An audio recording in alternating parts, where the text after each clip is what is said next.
सरस्वती व्यासं देवीं सरस्वती ततो जयमुदीरये नमस्ते प्राये भद्रेषु नित्यं भागवतं सेवया भगवतीरुत्तमश्लोके भक्तिर्भवति नैष्टिकी. हरे कृष्णा. இன்னைக்கு நம்ம ஸ்ரீமத் பாகவதம் காண்டம் ஃபர்ஸ்ட் கேண்டோ கடைசி அத்தியாயம், அத்தியாயம் 19. ஸோ இந்த அத்தியாயம் ரொம்ப முக்கியமான ஒரு அத்தியாயம். இதில் நீங்கள் என்னன்னா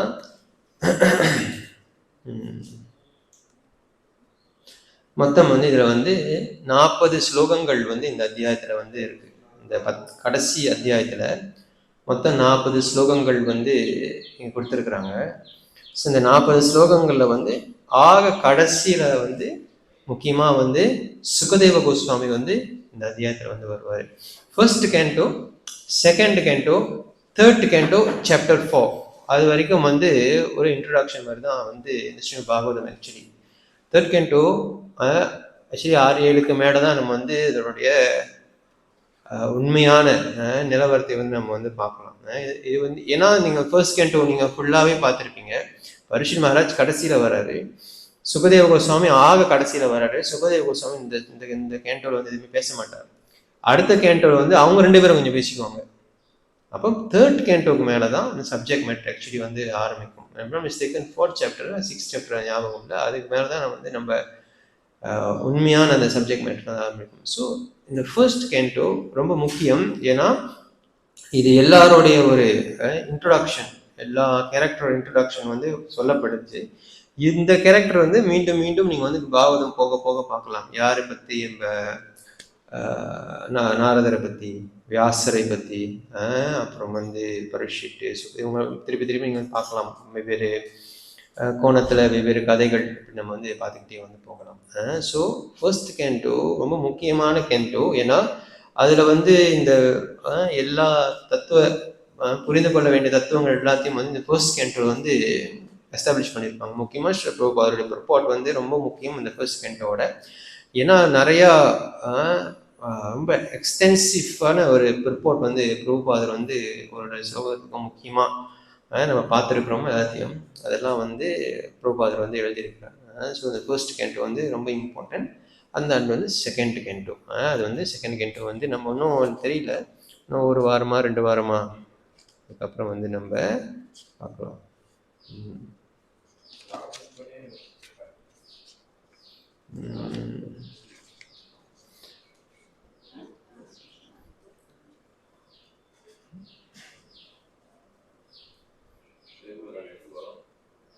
ஸோ பேசிக்கலி நீங்கள் எல்லாரும் ஆரம்பத்துலேருந்து ஃபர்ஸ்ட் கேண்டோ முதல் ஆதியத்துலேருந்து பெரும்பாலும் நீங்கள் எல்லாம் தொடர்ச்சியாக நீங்கள் வந்துக்கிட்டு இருக்கிறீங்க. ஸோ இதில் புதுசாக இதற்கு மேலே புதுசாக யாச்சும் வர போகிறாங்கன்னா ஃபர்ஸ்ட் கேண்டோ ஓவர் வியூ நான் செய்வேன்.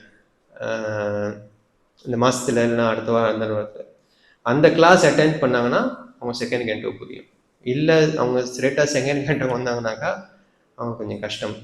ஸோ யாராச்சும் புதுசாக வர்றதுக்கு இங்கே அவங்களுக்கு விருப்பம் இருந்துச்சுன்னா அந்த ஒரு வாய்ப்பு, ஒரு கிளாஸ் 2 கிளாஸ் எனக்கு தெரியல, அது அவங்க ஜாயின் பண்ணாங்கன்னா செகண்ட் கேண்டோ போகும்பொழுது 2வது காண்டத்துக்கு போகும்போது அவங்களுக்கு புரியும்.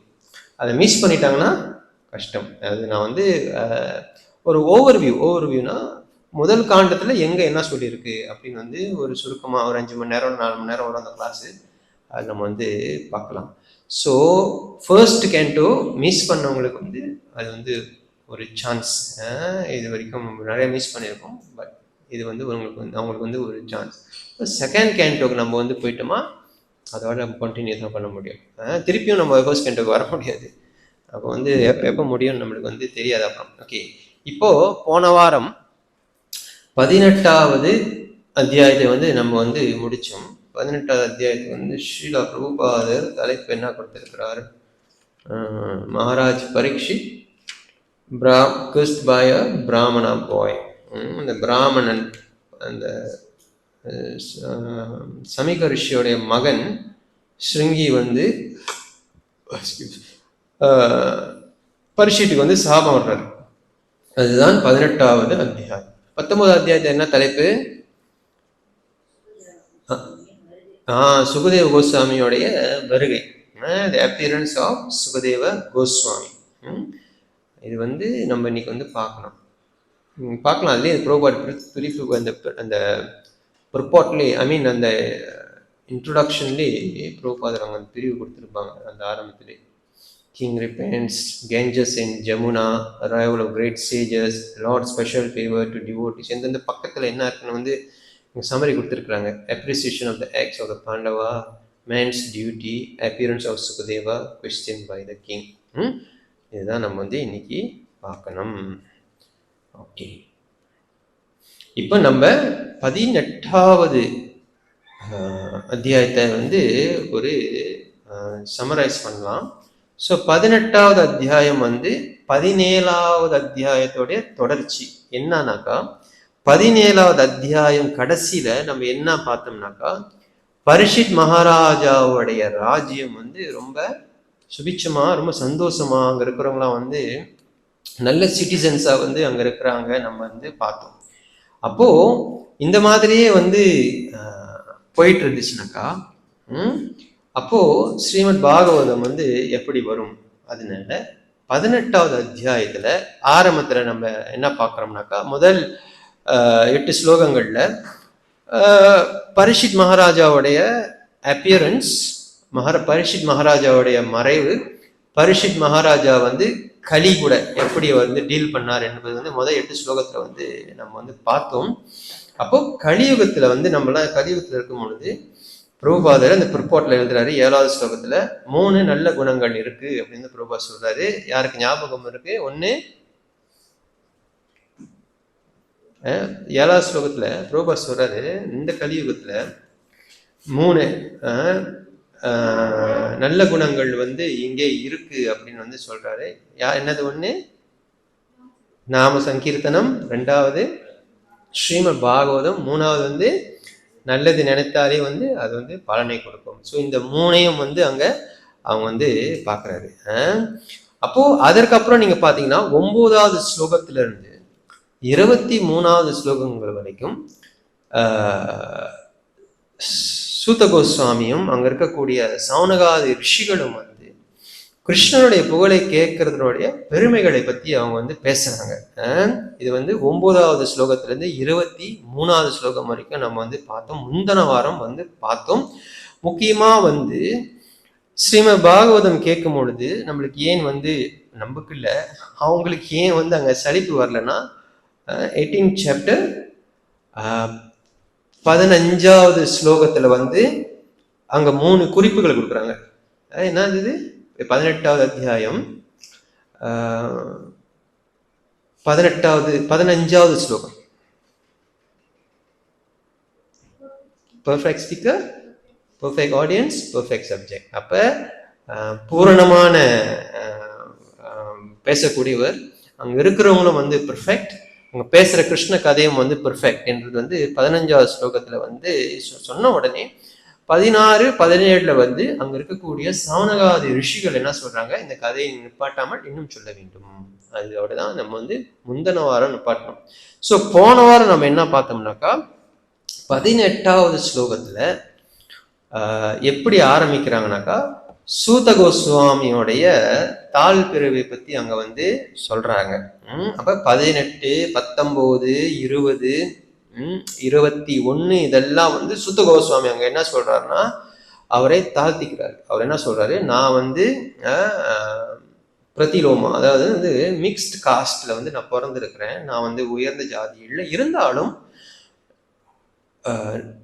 பகவானுடைய திருநாமத்தை சொல்வதாலையும் சிறந்த வைஷ்ணவர்களை நீங்க வந்து ஃபாலோ பண்றதுனாலையும் நீங்க வந்து உயர்கதியை நீங்களால அடைய முடியும் என்று வந்து சூத கோஸ்வாமி வந்து அங்க சொல்றாரு. 23வது ஸ்லோகத்துல 22, 23 இப்போ என்ன சொல்றாருனாக்கா,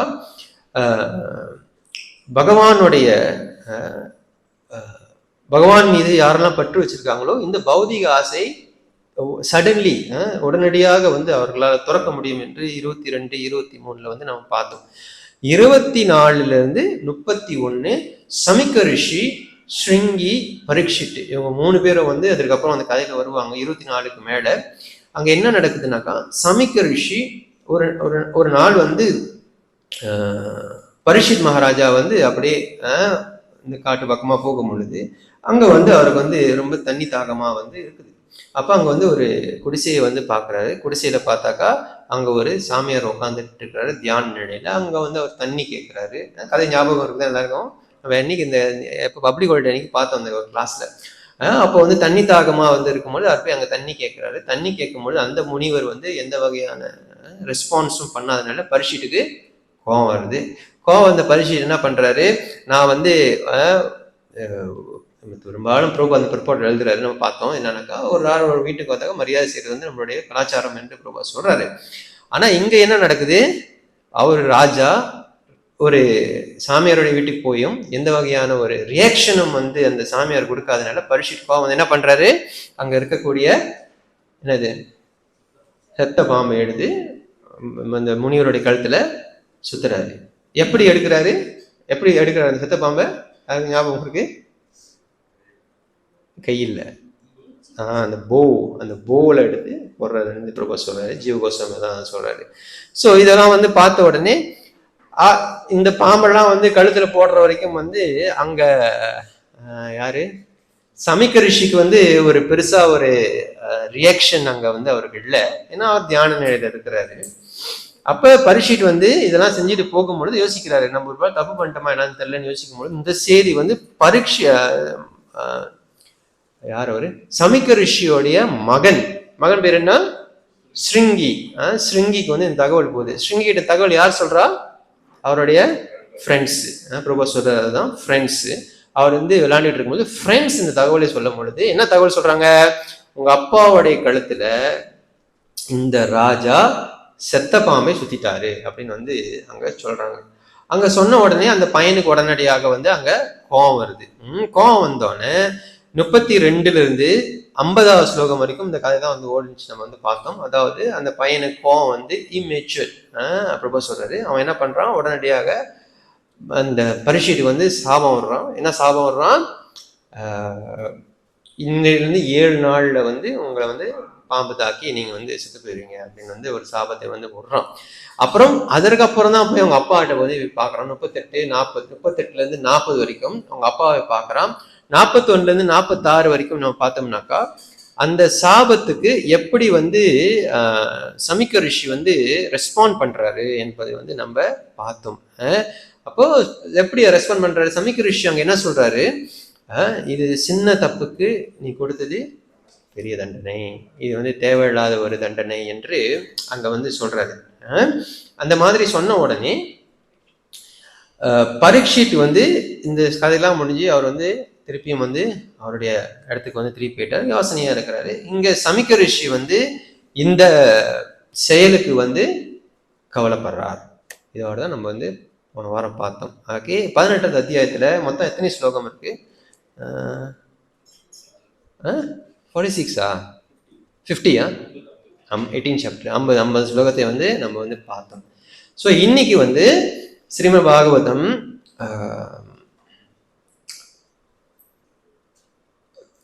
காண்டம் 1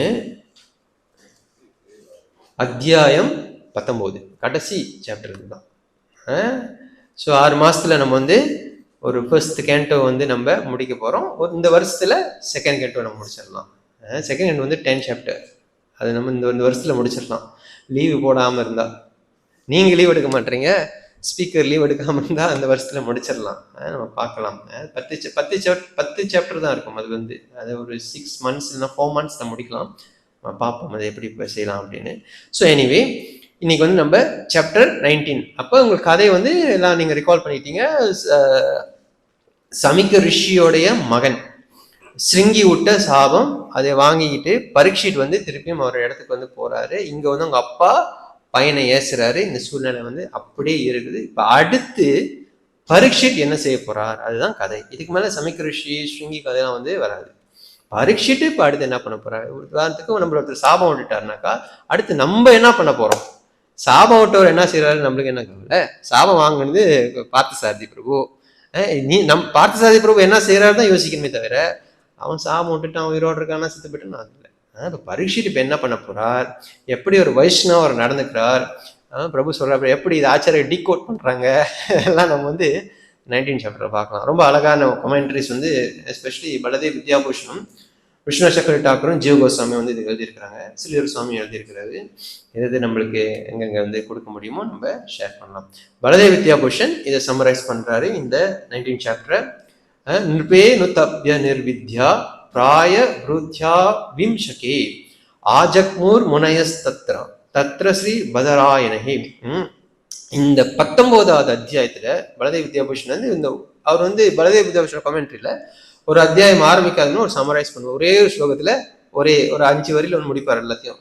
ஸோ சமரைஸ் பண்றாரு. இந்த 19ல என்ன நடக்க போகுது தெரியுமா அப்படின்னு சொல்றாரு. இந்த 19வது அத்தியாயத்துல பரீட்சித் அவருடைய செயலுக்கு அவர் வந்து ரிப்பெண்ட்னா வருத்தப்பட்டு அவர் என்ன பண்ண போறாரு, சாகும் வரைக்கும் சாப்பிடாம இருக்க போறாரு. ஒண்ணு. ரெண்டாவது, முக்கியமாக முனிவர்கள்லாம் அங்க வர போறாங்க. 2. மூணாவது சொல்றாரு, கடைசியாக சுகதேவ கோஸ்வாமி அங்க வர்றாரு. அப்ப 19ல வந்து இது 3 தான் நடக்க போகுது. அப்ப Parikshit repent, arrival of the sages, கடைசி அரைவல் ஆஃப் சுகதேவ கோஸ்வாமி. இதுதான் 19 சாப்டர். பலதேவ் வித்யாபூஷன் வந்து நம்மளுக்கு வந்து சம்மரி பண்றாரு. இப்ப நம்ம வந்து 19வது அத்தியாயத்துக்கு போகலாம். ஸோ 18வது அத்தியாயத்துக்கும் 19வது அத்தியாயத்துக்கும் என்ன கனெக்ஷன் அப்படின்னாக்கா, 18வது அத்தியாயத்துல சாப வாங்கின பரீட்சித் வந்து அந்த சாபத்துக்கு எப்படி வந்து அவரு ரியாக்ட் பண்ண போறார், அதுதான் 19வது அத்தியாயம். 17ல இருந்து 18க்கு என்ன சம்பந்தம்னாக்கா, இந்த ஒரு சாப்டர் வந்து கனெக்ஷன் இருக்கு, நான் சொல்லிட்டு தான் வரவங்கிட்ட. 17ல இருந்து 18 என்னன்னாக்கா, ராஜ்யம் நல்லா நடக்குது.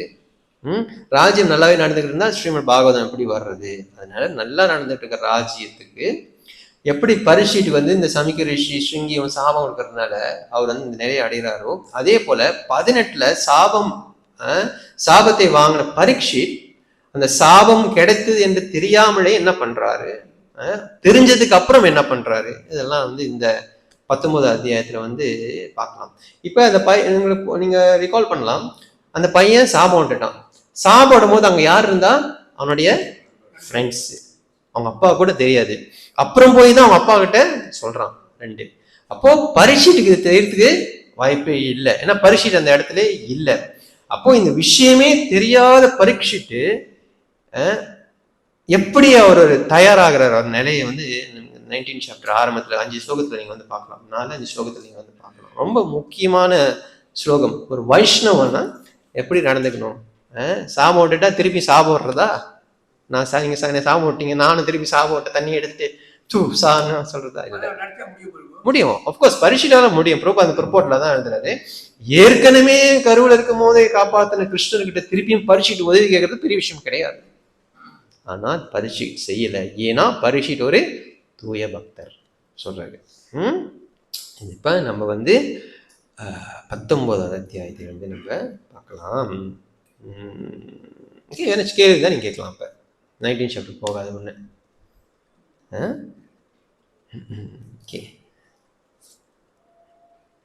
இது ரொம்ப முக்கியமான ஒரு சாப்டர் 19 சாப்டர். ஏன்னா இதுலதான் வந்து சுகதேவ கோஸ்வாமியோடைய வரவு எப்படி இருக்குன்னு நம்ம வந்து அங்க பிரபுபாதர் நிறைய நல்லா எக்ஸ்பிளைன் பண்ணுவாரு. அங்க நிறைய பேர் உட்காந்துருப்பாங்க. சுகதேவ கோஸ்வாமி வராரு, எப்போ வராரு, கடைசியா வராருன்னு வந்து பலதேவ் வித்யாபூஷன் சொல்றாரு. அவர் கடைசியா வரும்பொழுது அந்த சூழ்நிலை எப்படி இருந்துச்சு. இப்போ உதாரணத்திற்கு இவ்வளவு பெரிய ப்ரோக்ராம் நடத்துறோம்னாக்கா கடைசியா வர்றது யாரு, விஐபி. ஆனா கலியுகத்துல தலைகீழ இருக்கும். ஜெகநாதர் வந்துருவாரு, பக்தர்கள் லேட்டா தான் வருவாங்க. பார்க்க போனா ஜெகநாதர் வர்றதுக்கு முன்னே பக்தர் இருக்கணும், ரைட் தானே? ஆனா இப்ப இல்ல, ஜெகநாதர் வந்து தேர் இழுக்கிற வரைக்கும் ஆள் வர வரைக்கும் வெயிட் பண்ணி அவரும் கொஞ்ச நேரம் ரெஸ்ட் பண்ணி அப்புறம் தான் ஜெகநாதர் கிளம்புறாரு. இது கலியுகம். ஆனா உண்மையிலே பார்க்க போனா ஜெகநாதர் வர்றதுக்கு முன்னாடியே பக்தர்களை வந்து அங்க இருக்கணும். சாது வர்றதுக்கு முன்னாடியே பக்தர்கள் வந்து சாது வர வைக்கணும். சாதுவங்க வந்துட்டு நம்ம கூட கொஞ்சம் கதை பேசிட்டு உல்லாசமா, ஏன்னா நம்ம டிவோட்டிஸ் இன்னும் வரலையா, ஒர்க்கிங் டே நம்மளும் ஒரு சாக்கு போக்க சொல்லி இப்போ நிலை, இந்த அவசர காலத்தோடைய நிலையை வந்து நம்ம வந்து பார்க்கலாம். ஸோ இதெல்லாம் வந்து ஸ்ரீமத் பாகவத்தில் இருக்கக்கூடிய etiquettes.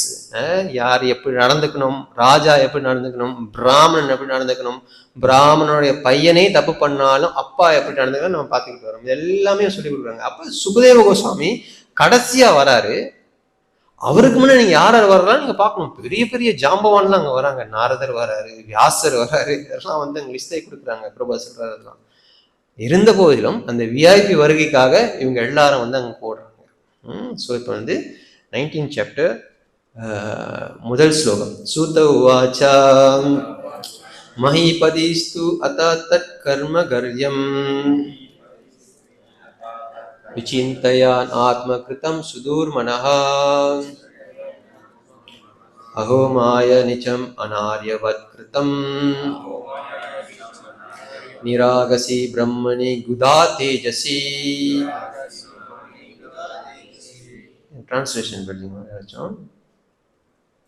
Sri Sutta Goswami said, while returning home, the king Maharaja Parikshit learned that the act he had committed against the faultless and powerful Brahmana was heinous and uncivilized. Consequently, he was dismissed. முதல்ல பரிஷித் மகாராஜங்க என்ன சொல்றாரு, சூத கோஸ்வாமி என்ன சொல்றாரு, முதல்ல அவர் என்ன பண்றாரு பாருங்க. The king felt that he committed against. முதல்ல என்ன சொல்றாரு, அவர் செஞ்ச செயல் வந்து அன்சிவலைஸ்ட்.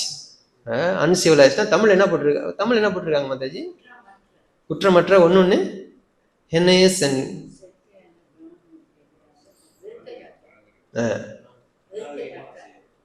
அநாகரிகம். அநாகரிகம் நாகரிகத்துக்கு தலைவரான ராஜா அவர் என்ன நினைக்கிறாரு, நான் செஞ்ச காரியம் அநாகரிகம் நினைக்கிறாரு. நம்ம எந்த காரியம் செஞ்சாலும் அது அநாகரிகமாக இருந்தாலும் நாகரிகமாக ஆக்கும் நம்ம. ரைட் தானே? உதாரணம் தப்பு பண்ணிட்டோம்னாக்கா அந்த தப்பை சரி பண்றதுக்கு தான் நம்ம வழி பார்ப்போம். உதாரணத்துக்கு வந்து 2 காலேஜ் பசங்க வந்து 3 காலேஜ் பசங்க ப்ராஜெக்ட் செய்யறாங்க. அப்ப அந்த ப்ராஜெக்ட் செய்யும் பொழுது கடைசி ஃபைனல் ப்ரெசன்டேஷன்லாம் முடிஞ்சு குரூப்பாக போய் சப்மிட் பண்ணுறாங்க அந்த ப்ராஜெக்டை சப்மிட் பண்ணும் பொழுது அவர் கடைசியில் இவங்க நினச்சிக்கிட்டாங்க 3 பேரும் நான் நல்லா சிறப்பாக பண்ணியிருக்கிறேன் அப்படின்னு நினச்சிக்கிட்டு அவங்க என்ன பண்ணுறாங்க, அங்கே லெக்சரர்கிட்ட அந்த ப்ராஜெக்டை சப்மிட் பண்ண உடனே அங்கே அவர் வந்து பார்த்துட்டு கேட்குறாரு, இதெல்லாம் யார் தலைமையில் வந்து செஞ்சா? 3 பேர் இருக்கிறீங்க, முக்கியமாக யார் செஞ்சா அப்படின்னு கேட்கும் பொழுது அங்க ஒருத்தர் உடனே நான் தான் செஞ்சேன்னு வந்து நெஞ்சு இருக்கிறாரு. அப்போ அவர் சொல்றாரு, இதுல வந்து ஸ்பெல்லிங் மிஸ்டேக்ஸ் நிறைய இருக்குன்னு சொல்றாரு. அப்படின்னா ஸ்பெல்லிங் மிஸ்டேக்னா எழுத்து பிழைகள் நிறைய இருக்குன்னு சொல்றாரு. உடனே இவர் என்ன சொல்றாரு, இவங்க தான் டைப் படிச்சாங்கன்னு சொல்றாரு. இதுதான் நம்மளுடைய நிலை. குற்றத்தை ஏற்றுக்கொள்ள மனப்பான்மையே நம்மளுக்கு சைபர் 0 சுழியம் 0. என்ன செஞ்சாலும் அதை நியாயப்படுத்துறதுக்கு தான் நம்ம பார்ப்போம். தப்பை ஒற்றுக்கொள்ளக்கூடிய மனப்பக்குவம் ரொம்ப குறைவு பக்தர்கள் மத்தியில இருக்கிறது. ஆனா பரீட்சித்து அவ்வளோ பெரிய ராஜா, அந்த ராஜா அவர் அங்க என்ன நினைக்கிறாரு, அநாகரிகமான காரியத்தை நான் வந்து செய்து விட்டேன் என்று நினைக்கிறாரு. இது நம்மளுக்கு ஒரு முக்கியமான ஒரு லெசன். ஸோ இங்க வந்து பிரபுபாதர் அந்த ப்ராப்பர்ல வந்து சொல்றாரு, devotees are naturally faultless. Accidental sins committed by a devotee are sincerely regretted by the grace of the Lord. All sin unwillingly committed by a devotee are burned into fire of repentance. அப்ப என்ன சொல்றாரு, பக்தர்கள் பொதுவாகவே வந்து குற்றமற்றவர்கள். ரைட்டா? பக்தர்கள் பொதுவாகவே குற்றமற்றவர்கள். ஆனா ஆக்சிடென்டல் சின்ஸ்னாக்கா சில சமயத்துல தவிர்க்க முடியாத காரணத்தினால அவர்கள் வந்து இந்த மாதிரி செயல்களை செய்வதற்கு தள்ளப்படுகிறார்கள். ஆனா by the grace of the Lord all sins unwillingly committed by devotee burn into fire. ஆனா பகவானுடைய கருணையினால் இது எல்லாமே வந்து எரிக்கப்படும் என்று பிரபுபாதர் வந்து அந்த ப்ரொப்பாட்ல வந்து சொல்றாரு. அப்போ இந்த 3 ஸ்லோகம் முக்கியமான ஸ்லோகம். ஃபர்ஸ்ட் சாப்டர்ல 19 சாப்டர்ல ஃபர்ஸ்ட் 3 ஸ்லோகம் முக்கியமான ஸ்லோகம். முதல்ல வந்து ரிப்பெண்ட், அடுத்து வந்து அட்மிட்டிங் இஸ் மிஸ்டேக், மூணாவது வந்து அவர் வந்து அந்த விளைவை வந்து ஏற்றுக்கொள்வார். இது நீங்க வந்து பார்க்கலாம். ஓகே, இப்ப பரீட்சித் மகாராஜ் என்ன சொல்றாரு முதல் ஸ்லோகத்துல, என்ன காரியம் பண்ணாரு பரீட்சித்? என்ன பண்ணாரு காரியம்? அவர் முனிவருடைய கழுத்துல செத்த பாம்பை சுத்திட்டு வந்தது வந்து அன்சிவிலைஸ்ட் ஆக்ட், அநாகரிகமான ஒரு செயல் வந்து பரீட்சித் வந்து அவரே அங்க ஒத்துக்கிறாரு. இது எவ்வளவு பெரிய விஷயம். இப்ப நாட்டு தலைவர்கள் வந்து தப்பு செஞ்சா யாரும் ஒத்துக்க மாட்டாங்க. யாராச்சும் ஒத்துக்கிறாங்களா? இல்ல. அந்த தப்பை மறைக்கிறதுக்கு ஒண்ணு மாத்தி விட்டுருவான், இல்ல சிஷ்யத்தையே மாத்திடுவான். ஆனா பரீட்சித் அப்படி செய்யல. ஏன்னா அவர் வந்து ஒரு சிறந்த வைஷ்ணவர். சோ முதல்ல பரீட்சித் என்ன சொல்றாரு? நான் செஞ்சது தப்பு முதல்ல வந்து எஸ்டாப்ளிஷ் பண்றாரு. செகண்ட் ஸ்லோகம், த்ருவம் ததோமி கிருத்த தேவ ஹேலநாத் துரத்யயம் யசனம் நாதி தீர்க்ரஹாத் தத் அஸ்து காமம் ஹி அக நிஷ்கிருத்தாய மே யதா நா கூர்யம் புனர் ஏவம் அத்தா. Okay, translation. King Parikshit thought, due to my neglecting the injunctions of the Supreme Lord, I must certainly expect some difficulty to overcome me in the near future. I now desire without reservation that the calamity come now, for in this way I may be free of the sinful actions and not commit such an offense again. Okay, இப்போ பரீட்சித் வந்து இங்க என்ன சொல்றாரு நீங்க பார்க்கலாம். பிரபுபாதர் அந்த translation என்ன சொல்றாரு? I now desire with reservation that the calamity come now. எனக்கு உடனடியாக கஷ்டங்கள் வந்து வர வேண்டும் என்று சொல்றாரு. அப்ப பரீட்சித் வந்து முதல்ல தப்பை உணர்றாரு. அந்த உணர்ந்த தப்பை வந்து அவர் இப்ப ரிப்பெண்ட் பண்றாரு. ரிப்பெண்ட்னாக்கா நான் செஞ்சது வந்து தப்பு தான். ஓகே, எனக்கு வந்து கெலமிட்டினாக்கா கொஞ்சம் சிரமங்கள் வந்து எனக்கு வர வேண்டும். அப்போ தப்பை உணர்ந்த பரீட்சிட்டு என்ன பண்றாரு? அந்த தப்போடைய விளைவை வந்து அவர் ஏற்றுக்கிறதுக்கு தயாராக ஆகிறாரு. கெலமிட்டி வரட்டும்னு வந்து அவரே வந்து வேண்டாரு. ஏனாக்கா அவர் செஞ்சது வந்து தப்பு. அவர் சொல்றாரு, பிரபுபாதர் சொல்றாரு பாருங்க, I may be freed of sin, not commit such an offense again.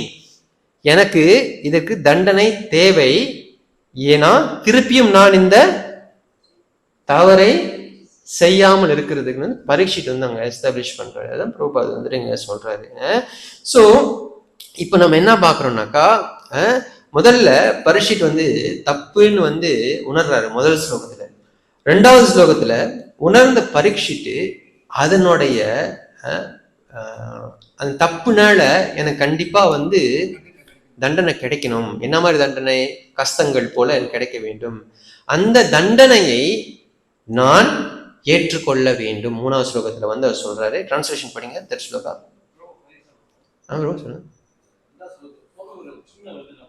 சொல்லுங்க. சரி, படிங்க. ஒருவரின் கெட்ட நடத்தை அவரது குடும்ப அங்கத்தினரையும் பாதிக்கிறது. எனவேதான் தனக்கு மட்டும் ஆபத்து வரும் என்று அரசர் விரும்பினார். செய்த தவறுக்காக இப்பொழுது புரிந்துகொண்டால் எதிர்கால பாவத்தை தடுத்துக் கொள்ள இயலும். அதே சமயம் அவர் செய்த பாவம் குறைக்கப்பட்டு விடுகின்றதால் அவரது வம்சத்தினர் அதற்காக துன்புற வேண்டியிருக்காது. பொறுப்புள்ள பக்தரின் சிந்தனை இப்படித்தான் இருக்கும். பகவானுக்கு ஒரு பக்தர் செய்யும் தொண்டின் பலன்களில் அவரது குடும்ப அங்கத்தினருக்கும் பங்கு உண்டு.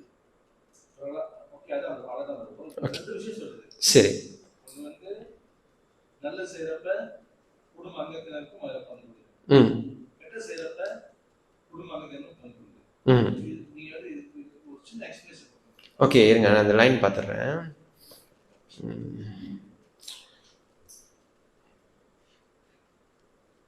A man's personal misconduct affect all his family members. Therefore Maharaj Parikshit desired the calamity to fall him fall on him alone. By suffering personally, he will restrain from future sins. At the same time, the sin which has committed would be counteracted so that his descendants would not suffer. That is the way a responsible devotee think. Okay, the family members of a devotee also share the effect of a devotee's service unto the Lord. Maharaj Prahalad saved his demon father by his personal devotional service. A devotee's son in the family is the greatest boon or blessing of the Lord. Generally, என்ன சொல்றாங்கனாக்கா, பிரபுபாதர் அந்த purport என்ன சொல்றாருனாக்கா,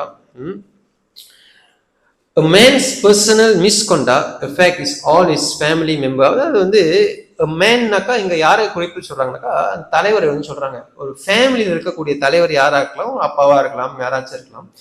அவங்க ஒரு கால் அந்த தப்பு செஞ்சிட்டாங்கனாக்கா, அந்த தப்பு வந்து அவங்களுடைய வம்சத்தையே வந்து பாதிக்கும். முக்கியமா இங்க ஏன் இது வந்து எடுக்கிறாங்கனாக்கா, பரீட்சித் பண்ணது வந்து அவர் பண்ண அந்த மிஸ்டேக் வந்து பிராமணர்களுக்கு எதிராக செய்யறாரு. ஸோ அந்த பிராமணனுடைய அந்த பிரம்மஹத்தி தோஷம் நமக்கு தெரியும், அதனுடைய இஃபெக்ட் வந்து நம்மளுக்கு தெரியும் என்ன ஆகும், அது தலைமுறைக்கே வந்து கண்டினியூ. பரீட்சித் என்ன நினைக்கிறாரு, இது என்னோட முடிஞ்சிட்டோம், என்னுடைய வம்சத்துக்கு இது போகக்கூடாதுன்னு நினைக்கிறாரு. இது ஸ்ரீ பலதேவ் வித்யாபூஷனுக்கு வந்து உரை எழுதியிருக்கிறாரு, நாங்கள் பார்க்குறாருங்க. பாருங்க எழுதியிருக்காரு, பலதேவ் வித்யாபூஷன் எழுதியிருக்காரு, because of my act of disrespecting a Brahmana which is disrespect for the lord. நான் ஒரு பிராமணன் அவமரியாதை செய்யறது பகவானையே அவமரியாதை செய்யறாப்புல இருக்கு. Suffering will come to me now. Let it be direct, not affect my sons. அப்ப என்ன சொல்றாரு, இந்த பகவானுக்கு இந்த பிராமணர் செஞ்ச பாவத்தோட விளைவு பார்க்க போனா ஒரு வம்சத்துக்கே வரலாம், ஆனா அது வேண்டாம், எனக்கு மட்டும் வர வேண்டும் என்று பலதேவ் வித்யாபூஷன் எழுதுறாரு. சரி, அதான் நம்ம முன்னாடி பொறுப்போட்லயே பாக்குறோம், அந்த ஸ்ருங்கியோட தப்புனால பிராமணரோட தன்மையை வந்து அவங்க இழக்கிறாங்க. ஏன்னா அவங்க வந்து என்ன ஆயிட்டாங்க, பிராமணர்கள்லாம் வந்து பரிஷத் காலத்துல இருந்த பிராமணர்கள் இப்போ பிராமணன் வித்தியாசம்னாக்கா, அந்த ஒரு பையன் பண்ண ஒரு மிஸ்டேக்னால அந்த பிராமண குடும்பமே, ஆனா பரிஷத் அது சாபம் உடல்ல. ஆனா அவங்க அப்பா சொல்றாரு பாத்தீங்களா, ஒரு எத்தனை சொல்லுங்க ஞாபகம், அப்பா சொல்லுவாரு, நீ செஞ்ச இந்த தப்புக்கு நம்ம எல்லாருமே வந்து பொறுப்புன்னு வந்து சொல்றாரு. அது முன்னாடி முடிஞ்சிருச்சு பிரபு, அது 18 சாப்டர்ல நம்ம கடைசியில பார்த்திருப்போம். அது சமிக ரிஷி சொல்லுவாரு, நீ செஞ்ச தப்புக்கு நம்ம எல்லாருமே, இதுக்கு வந்து நம்ம எல்லாருமேனாக்கா அந்த பிராமண குலமே வந்து அங்க சொல்றாங்க. சோ கலியுகத்துக்கு நீங்க வந்துட்டீங்கன்னாக்கா அப்கோர்ஸ் பிராமணர்கள் கிடையாது, பொதுவாக எல்லாருமே வந்து ஒரு டிகிரேடட் சிச்சுவேஷன்ல தான் நம்ம இருக்கிறோம். ஸோ இந்த பிராமணர்கள் வந்து ஏற்கனவே நீங்க வந்து இன்னொரு கதையில் நீங்க பாத்தீங்கன்னா கூட, பிருகு வந்து ஒரு முறை வந்து பகவானை பார்க்க போகும்பொழுது பிருகு வந்து பகவானுடைய மாரில் ஏற்றிடுறாரு. அப்ப மகாலட்சுமி போகும்போது அந்த இதே சாபம் தான் விடுவாங்க. நீங்க பிராமணர் கலியுகத்தில் இதுக்கு என்ன பண்ணுவீங்க, பொருள் மேலே செலுத்தணும் ஆசைப்படும், அவங்க அங்க ஒரு சாபம் வந்து விடுவாங்க. So it's all continuation. அடுத்து 3வது ஸ்லோகம். இது ரொம்ப அருமையான ஸ்லோகம், 3வது ஸ்லோகம். டிரான்ஸ்லேஷன் படிங்க பிரபு, 3வது ஸ்லோகத்துடைய டிரான்ஸ்லேஷன்.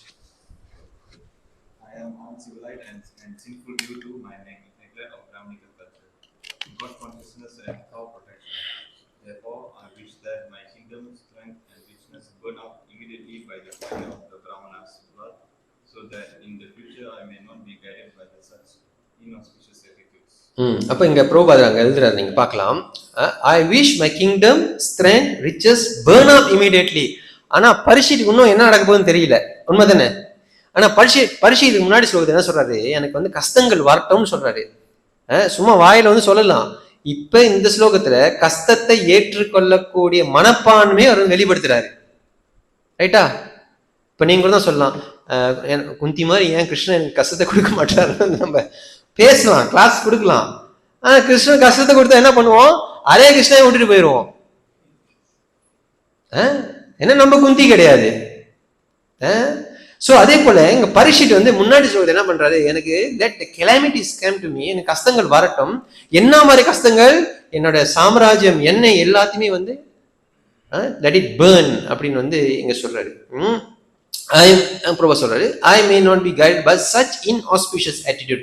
இதற்கு மேல நான் வந்து இந்த மாதிரி தவறுகளை பண்ணாம இருக்கிறது. அப்ப இது வந்து ஒரு வைஷ்ணவனுடைய சிறந்த குவாலிட்டி என்று எங்க ஆச்சாரியர் சொல்றாங்க. ஏன்னா அவர் வந்து அவர் முதல்ல ஒரு ராஜா என்று மறந்து, ஒரு பெரிய தலைவர் என்று மறந்து, மாலை மரியாதை புகழ் எல்லாத்தையும் மறந்து அவர் என்ன சொல்றாரு, அன்சிவலைஸ் அண்ட் சின்ஃபுல்னு சொல்றாரு. நான் வந்து அநாகரிகமுடைய பாவம் பண்ண ஒருவன் வந்து அவரே சொல்லிக்கிறாரு. இது வந்து டிவோட்டியோடைய ஒரு பெரிய லட்சணம். இது வந்து ஏன்னா பரீட்சித் மகாராஜா என்ன பண்றாரு, அவருடைய மோசமான செயலை வந்து அது வந்து தவறு என்று நிரூபிக்கிறது தான் வந்து பாக்குறாரே தவிர, ஏற்கனவே அவர் சம்பாதி செல்வமோ இல்ல அவருடைய சொத்தோ அதை வந்து பாதுகாக்கிறதுக்காக வந்து வழி தேடலையாங்க. சரி, இந்த பட்டாலாம் யாருக்கு எழுதுறது, ட்ராயிங் டாக்குமெண்ட்லாம் எடுத்துட்டு வாங்க, எடுத்து நீங்களா, அதெல்லாம் அவர் செய்யல.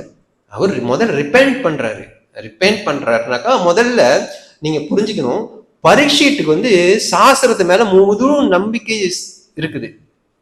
ஏன்னா பிராமணனுடைய சாபம், பிராமணனுக்கு நம்ம பண்ண தப்புக்கு இஃபெக்ட் நிச்சயமா இருக்கணும்னு பரீட்சை நம்பிக்கை இருக்கிறதுனாலதான் இந்த முடிவுக்கு வந்து வர, ரைட்டா? அதனால அவர் முதல் சாஸ்திர ஸ்ரத்தையா இருக்கிறாரு. அப்போ பரீட்சித் மகாராஜா வந்து அவருடைய சொந்த செல்வாக்கு, சொந்த சுகத்தை பராமரிக்கிறதை விட அவர் வந்து அவர் செஞ்ச அந்த மோசமான அநாகரிகமான காரியத்தில் அந்த தவறை நினைத்துதான் வந்து அவர் வந்து அங்க கவலைப்படுறாரு. ப்ரிப்போர்ட் எழுதுறாரு, wealth and strength are not engaged in the advancement of Brahmanical culture. God consciousness, cow protection, the state and the home are surely doomed by providence. அப்ப wealth and strength, அதாவது வந்து பணமும் பலமும் வந்து காட் கான்சியஸ் பிராமணிக்கல் கல்ச்சர் இதற்கு வந்து ஒரு உறுதுணையா இருக்கிறது வந்து ரொம்ப கஷ்டம் என்று இங்க சொல்றாரு. அப்போ நம்ம வந்து இங்க பார்க்கலாம், பரீட்சித் வந்து முதல்ல அவர் தப்பை வந்து தப்பு செஞ்சிட்டேன்னு நினைச்சுக்கிறாரு, ரைட்டு? அதான் முதல் ஸ்லோகம். 2வது ஸ்லோகத்துல எனக்கு வந்து பெரிய கெலமிட்டிஸ், எனக்கு சிரமங்கள் வரட்டும் என்று சொல்லிட்டு நிப்பாட்டாமல், என்ன மாதிரி சிரமம், ஆக கஷ்டமான சிரமம், லெட் பர்ன் அப் அப்படின்னு வந்து 3வது ஸ்லோகம் சொல்றாரு. அப்ப பரீட்சித் ரிப்பெண்ட் முதல் ஸ்லோகத்துல வந்து தவறை உணர்றாரு, 2வது அந்த தவறுக்கு விளைவுகளை வந்து எதிர்பார்க்கிறாரு, 3வதுல அதை ஏற்றுக்கொள்வதற்கு தயாராக ஆகிறார் பரீட்சித். இது வந்து ஒரு டிவோட்டியோடைய பெரிய ஒரு சிறந்த ஒரு குவாலிட்டி. இதுதான் வந்து பிரபுபாதர் வந்து இங்க விளக்குவாரு. ஸோ நம்ம வந்து சமயத்துல நம்ம எதனாச்சும் காரியங்கள் பண்ணாக்கா சூழ்நிலைக்கு ஏற்ப நம்மளும் கொஞ்சம் புத்திசாலித்தனமாக நடந்துக்கணும். பரீட்சித் நினைச்சா அந்த சமிக ரிஷியுடைய குடிசை எல்லாத்தையும் காலி பண்ணி தூக்கி போட்டுக்கலாமே, அவர் செய்யல. ஏன்னா அவர் சாஸ்திர சிரதையா இருக்கிறாரு, சிச்சுவேஷனை பார்க்கிறாரு. இந்தியாவில் வந்து நடந்த ஒரு கதை நான் ஷேர் பண்றேன், பிரபு படிச்சதை நான் ஷேர் பண்றேன். ஒரு முறை வந்து டிவோட்டிஸ்லாம் வந்து புக் டிஸ்ட்ரிபியூஷன் போறாங்க. ஒரு பெரிய ஒரு டெம்போ, இந்தியாவுக்கு டெம்போன்னு ஒரு காடி இருக்கும், உங்களுக்கு தெரியும், பெருசா வேன் மாதிரி இருக்கும், காடி மாதிரி கொஞ்சம் பெருசா இருக்கும். டெம்போல எல்லாம் வந்து புக்கெல்லாம் லோட் பண்ணிக்கிட்டு வந்து அங்க போறாங்க. அங்க போகும் பொழுது அங்க என்ன ஆகுதுனாக்கா, திடீர்னு வந்து அந்த அந்த காடியை வந்து ஒரு ஒரு ஆட்டோ டிரைவர், ஆட்டோனா உங்களுக்கு இந்தியாவுக்கு போனால் ஆட்டோ தெரியும், 3 சக்கரம் வண்டி, எல்லாம் ரெண்டு சென்னைக்கு போனீங்கன்னா எப்படிலாம் ஓடும், அது வந்து உள்ளுக்கு உட்காந்துருந்தீங்கன்னாக்கா நெஞ்சுலாம் வெளியே ஒரு மாதிரி இருக்கும் சமயத்தில், அப்படிலாம் ஓட்டுவானுங்க. ஸோ எனிவே அப்படி நம்ம வந்து அந்த ஆட்டோ வந்து இவங்க வந்து இடிச்சிடுறாங்க, ஆக்சிடென்ட்லி வந்து இடிச்சிடுறாங்க. இடித்த உடனே அங்கே வந்து எல்லாம் வந்து அங்கே இருக்கக்கூடிய லோக்கல்ஸ், அங்கே இருக்கக்கூடிய உள்ளூர்காரங்களாம் வந்து ஆட்டோ டிரைவர்லாம் வந்து ஒன்று கூடுறாங்க. எல்லாரும் ஒன்று கூடி உங்களை வந்து உண்டு இல்லைன்னு பண்ணணுன்ட்டு வந்து அங்கே வந்து எல்லாம் வந்து ஒன்று கூடுறாங்க. அப்போ அந்த அந்த டெம்போ உள்ளே உட்காந்து இருக்கிற பக்தர்களுடைய தலைவர் ஒருத்தர் இருக்கிறாரு, அவர் எல்லாத்தையும் பார்க்கறாரு உள்ள இருந்து. ஓகே, இப்போ நம்ம என்ன பண்ணணும் யோசிக்கிறாரு. இது இப்போ கிருஷ்ணா வந்து அந்த ஸ்ட்ரென்த்தை கொடுக்குறாரு அவருக்கு. கீழே போறாரு. கீழே போட்டோன்னே அவங்கள வந்து பேசவே விடலை. என்ன பண்றாரு, எங்களுடைய தப்பு, முதல் டெம்போல அவனை ஏத்துங்க, நாங்கள் ஹாஸ்பிட்டல் கூட்டு போறோம். முதல்ல ஹாஸ்பிட்டல் கூட்டு போறாங்க அவனை முதல். 2வது வந்து சொல்றாரு, அந்த ஆட்டோக்கு என்ன அந்த ஓட்டோக்கு என்னென்ன செலவோ அதையும் நாங்க எங்க செலவில செஞ்சு கொடுத்துட்றோம். 2வது சொல்றாங்க. 3வது சொல்றாரு, நீங்க அந்த மாதிரி சொன்ன உடனே அவனுங்க வந்து மேலும் வந்து பாகின், அதாவது வந்து வெனம் பேசும் பொழுது அதற்கும் வந்து இவர்கள் வந்து அவங்க கூட வந்து எதிர்த்து பேசல. என்ன சொல்றாங்க, ஆட்டோவை எங்க ஷெட்டுக்கு அனுப்புங்க, எவ்வளவு செலவாக நாங்க செஞ்சு கொடுத்துட்றோம் அப்படின்னு. அங்க இருக்க என்ன பண்ணிட்டானுங்க, உடனே ஒண்ணுமே செய்யல. நீ அங்க போயிட்டு நான் ஹரிகிருஷ்ண அடி ஓட்டி நீ ஆட்டோ டிரைவர்னா என்ன ஆயிருக்கும், அந்த டெம்போ எரிச்சிருப்பான் அவன். இந்தியாவோட சூழ்நிலை உங்களுக்கு தெரியும்னு நினைக்கிறேன். நார்த் இந்தியாவில் நடந்தது, புனேல நடந்தது, இந்தியா சுச்சுவேஷன் உங்களுக்கு தெரியும்னு நினைக்கிறேன். போட்டு எல்லாத்தையும் எரிச்சிருப்பான். அங்க வந்து அது வந்து முஸ்லீம் காலனின்னு வந்து சொல்றாங்க. அந்த டோட்டல் எல்லாம் ஒண்ணு கொண்டுட்டாங்களாம். அப்ப அந்த தலைவர் வந்து எவ்வளவு கூர்மையா செஞ்சுக்கிறாரு நீங்க பாக்கணும். அந்த ஸ்ட்ரென்த்தை வந்து கிருஷ்ணா வந்து அவருக்கு அந்த சிச்சுவேஷன்ல கொடுக்குறாரு. இதெல்லாம் நீங்க வந்து ஆன்டிசிபேட் பண்ண முடியுமா பிரபோ? நீங்க போகும்போது இடிப்பீங்க, இந்த மாதிரி டயலாக்லாம் பேசணும்னு வந்து தயார் பண்ணிக்கிட்டா போக முடியும் கிளாஸ் மாதிரி. அதே போல இங்க பரீட்சித்தும் வந்து இதே தான் செய்யறாரு. அவர் வந்து முதல்ல எப்படி இவங்க தப்பை உணர்றாங்க, அதுக்கப்புறம் வந்து சிரமங்கள் வந்து எங்களுக்கு வர வேண்டும். இவங்க என்ன சொல்றாங்க, நாங்களே செலவு பண்றோம் அப்படின்னு வந்து பாகவதம் என்பது வந்து வாழ்க்கையில் இருக்கக்கூடிய நம்ம பிராக்டிஸ் பண்ற, அப்ளை பண்ற ஒரு விஷயம். இதுதான் நம்ம வந்து பார்க்கலாம். இது வந்து 3வது ஸ்லோகம். பிரபுபாதர் வந்து அந்த ப்ரிப்போர்ட்ல வந்து ஒரு பாயிண்ட் சொல்றாரு. Cow protection means feeding the Brahminical culture which leads towards God consciousness and thus perfect human civilization is achieved. அப்ப உண்மையிலே பசு பராமரிப்பு என்ன பண்ணுதுனாக்கா, நம்மளுடைய பிராமணிக்கல் கல்ச்சர், இந்த பிராமணருடைய கலாச்சாரத்தை வந்து அதிகரித்து அவர்களை வந்து காட் கான்சியஸ், இறைவனுடைய சிந்தனைக்கு நோக்கி வந்து அது கொண்டு போகுது என்று இங்கே பிரபுபாதர் வந்து அந்த பிற்பாட்டை வந்து இங்க எழுதுறாரு.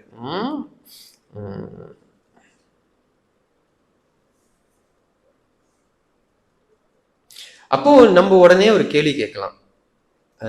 என்ன கேள்வி கேட்கலாம், ஜீவகோஸ்வாமி வந்து கேள்வி கேட்டு உரை எழுதுறாரு. நம்ம கேட்கலாம், ஏன் பரீட்சித் வந்து உடனடியாக என்னுடைய ராஜ்யம், என்னுடைய என்னென்ன போட்டிருக்காங்க, my kingdom, my strength, my kingdom, my riches burn up immediately அப்படின்னு ஏன் போட்டிருக்காங்க? ஜீவகோஸ்வாமி சொல்றாரு, ஏன்னா அவர் என்ன நினைக்கிறாருனாக்கா, என்னுடைய ராஜ்யம், என்னுடைய சக்தி, என்னுடைய செல்வாக்கு, இதெல்லாம் போகணும்னு தான் நினைக்கிறாரே தவிர பிரஜைகளை பத்தி அவர் பேசலாங்க. ரைட்டா? அப்ப இங்க ஜீவகோஸ்வாமி சொல்றாரு, it would be improper to want to burn up everything including other brahmanas present in the kingdom. மற்ற பிராமணர்களுக்கு இவர் வந்து மன்னிப்பு கேட்கிறன்ற பேர்ல அவங்களுக்கு சிரமத்தை ஏற்படுத்தக்கூடாது. அப்ப அவர் ரொம்ப கவனமா என்ன சொல்றாரு, என்னுடைய கிங்டம், என்னுடைய சக்தி, என்னுடைய செல்வாக்கு, இது வந்து டிவோட்டியோடைய லட்சணம். ஒரு கால நீங்க வந்து குளத்துல விழுறீங்கனாக்கா, குளத்துல இல்ல கிணத்துல விழுறீங்கனாக்கா கூட ஒன்னொருத்தர் எடுத்துட்டு போக கூடாது. ரைட் தானே? சில பேர் என்ன பண்ணுவோம், கிணத்துல போற பிறகு நீங்களும் கூட முடிச்சு அவளை தள்ளி விட்டுருவோம். பரிசு என்ன பண்றாரு, என் கூட நீங்க யாரும் வராதிங்க. முதல்ல பிரபு கேட்ட கேள்விக்கு என்ன சொல்றாரு, நான் எனக்கு இந்த பாவம் எனக்கு மட்டும், நான் மட்டும் இதை அனுபவிக்கிறேன் என்று முதல்ல சொல்றாரு. இப்ப எங்க என்ன சொல்றாங்க, என்னுடைய செல்வாக்கு, என்னுடைய ராஜ்யம், என்னுடைய ஸ்ட்ரென்த், இது மட்டும் பாதிக்கிட்டும், இங்க இருக்கிற மற்றவங்களுக்கு யாரும் இதனால பாதிப்பு ஏற்படக்கூடாது என்று வந்து இந்த மாதிரி பரீட்சித் வந்து புலம்பிக் கொண்டிருக்கும் பொழுது அங்க வந்து திடீர்னு வந்து அவருக்கு வந்து ஒரு தகவல் வந்து வருது. ஓகே, 4வது ஸ்லோகம் டிரான்ஸ்லேஷன் சொல்லுங்க. ராஜ்யம் சொல்லும்போது மக்கள் அந்த சார்ந்துதானே இருக்காங்க. சோ அவரோட ராஜ்யம் போனாக்கா அவரோட மக்களும் அது பாதிப்பு தானே வரும். ஆமா, ஆக்சுவலி அந்த கிங்டம் இப்ப வந்து பிரபுவோட கேள்வினாக்கா, இந்த ராஜ்யம், அந்த கிங்டம்னாக்கா அந்த பிரஜைகளையும் சேர்த்துதான் அப்படின்னு வந்து பிரபு கேட்கிறாரு. ஆனா இதுக்கு பதில் வந்து முன்னாடியே வந்து பரிசித் வந்து பதில் சொல்றாரு. என்னன்னாக்கா, எனக்கு மட்டும் சொல்றாரு. முன்னாடி சொல்றதை நீங்க பார்க்கலாம். பிரபு கேட்ட கேள்விக்கு தான், யாருக்கு பாதிப்பு வரக்கூடாதுன்னு. ரைட்டா? அப்ப இங்க என்ன சொல்றாரு, கிங்டமா இருந்தாலும், அதான் ஜீவகோஸ்வாமி சொல்றாரு, மற்ற பிராமணர்களுக்கு இதெல்லாம் சிரமம் வரக்கூடாது, எனக்கு மட்டும். Is giving exception actually. ஏன்னா ஜெனரல் என்னது, ஒரு நாட்டு தலைவன் சரியில்லைனாக்கா ஆமா ஜெனரலி. ஆனா இங்க என்ன பண்றாரு, மை கிங்டம் என்ன பண்றாரு, எக்ஸ்க்ளூட் பண்றாரு. அவரை மட்டும் my kingdom, my strength, my வெல்த்னு சொல்றாரு. அப்ப மற்றவர்களுக்கு பாதிப்பு அடையக்கூடாது. இதுக்கு பதிலு முன்னாடி ஸ்லோகத்திலேயே சொல்றாரு. பிரபு அந்த நீங்க பார்க்கலாம் முன்னாடி ஸ்லோகத்துக்கு, நீங்க 3வது ஸ்லோகம் நினைக்கிறேன். அந்த பிரபு கேட்ட கேள்விக்கு தான் அது வந்து இது அதனுடைய எக்ஸ்பிளேஷன் பிரபு அதை கொடுத்திருப்பாரு. அது பாருங்க பிரபா சொல்லியிருக்காங்க.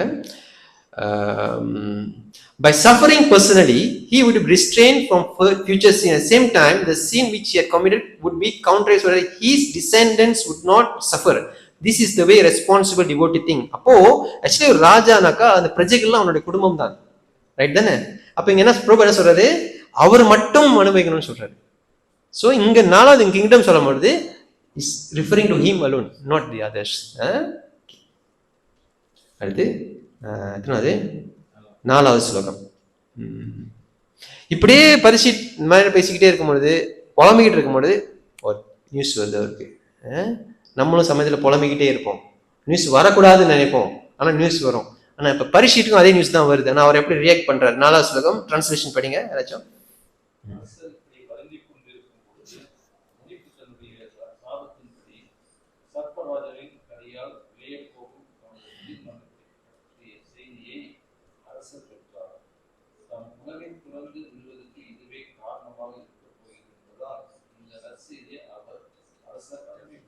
ஓகே, அப்போ அவருக்கு அந்த அந்த அந்த பையன் விட்ட சாபம் இப்ப பரிசுக்கு தெரிய வருது.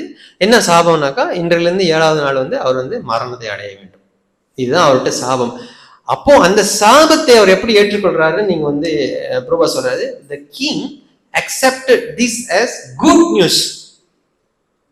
அது வந்து ஒரு நல்ல செய்தியா வந்து பரிசுக்கு வந்து அதை ஏத்துக்கிறாரு. ஏன்னா அவரே தான் புலம்புறாரு, எனக்கு வந்து தப்பு செஞ்சுட்டேன், எனக்கு தண்டனை வேணும் எல்லாம். இந்த ஒரு நியூஸ் வந்த உடனே அதை வந்து அவர் வந்து மனப்பூர்வமா வந்து ஏத்துக்கிறார்.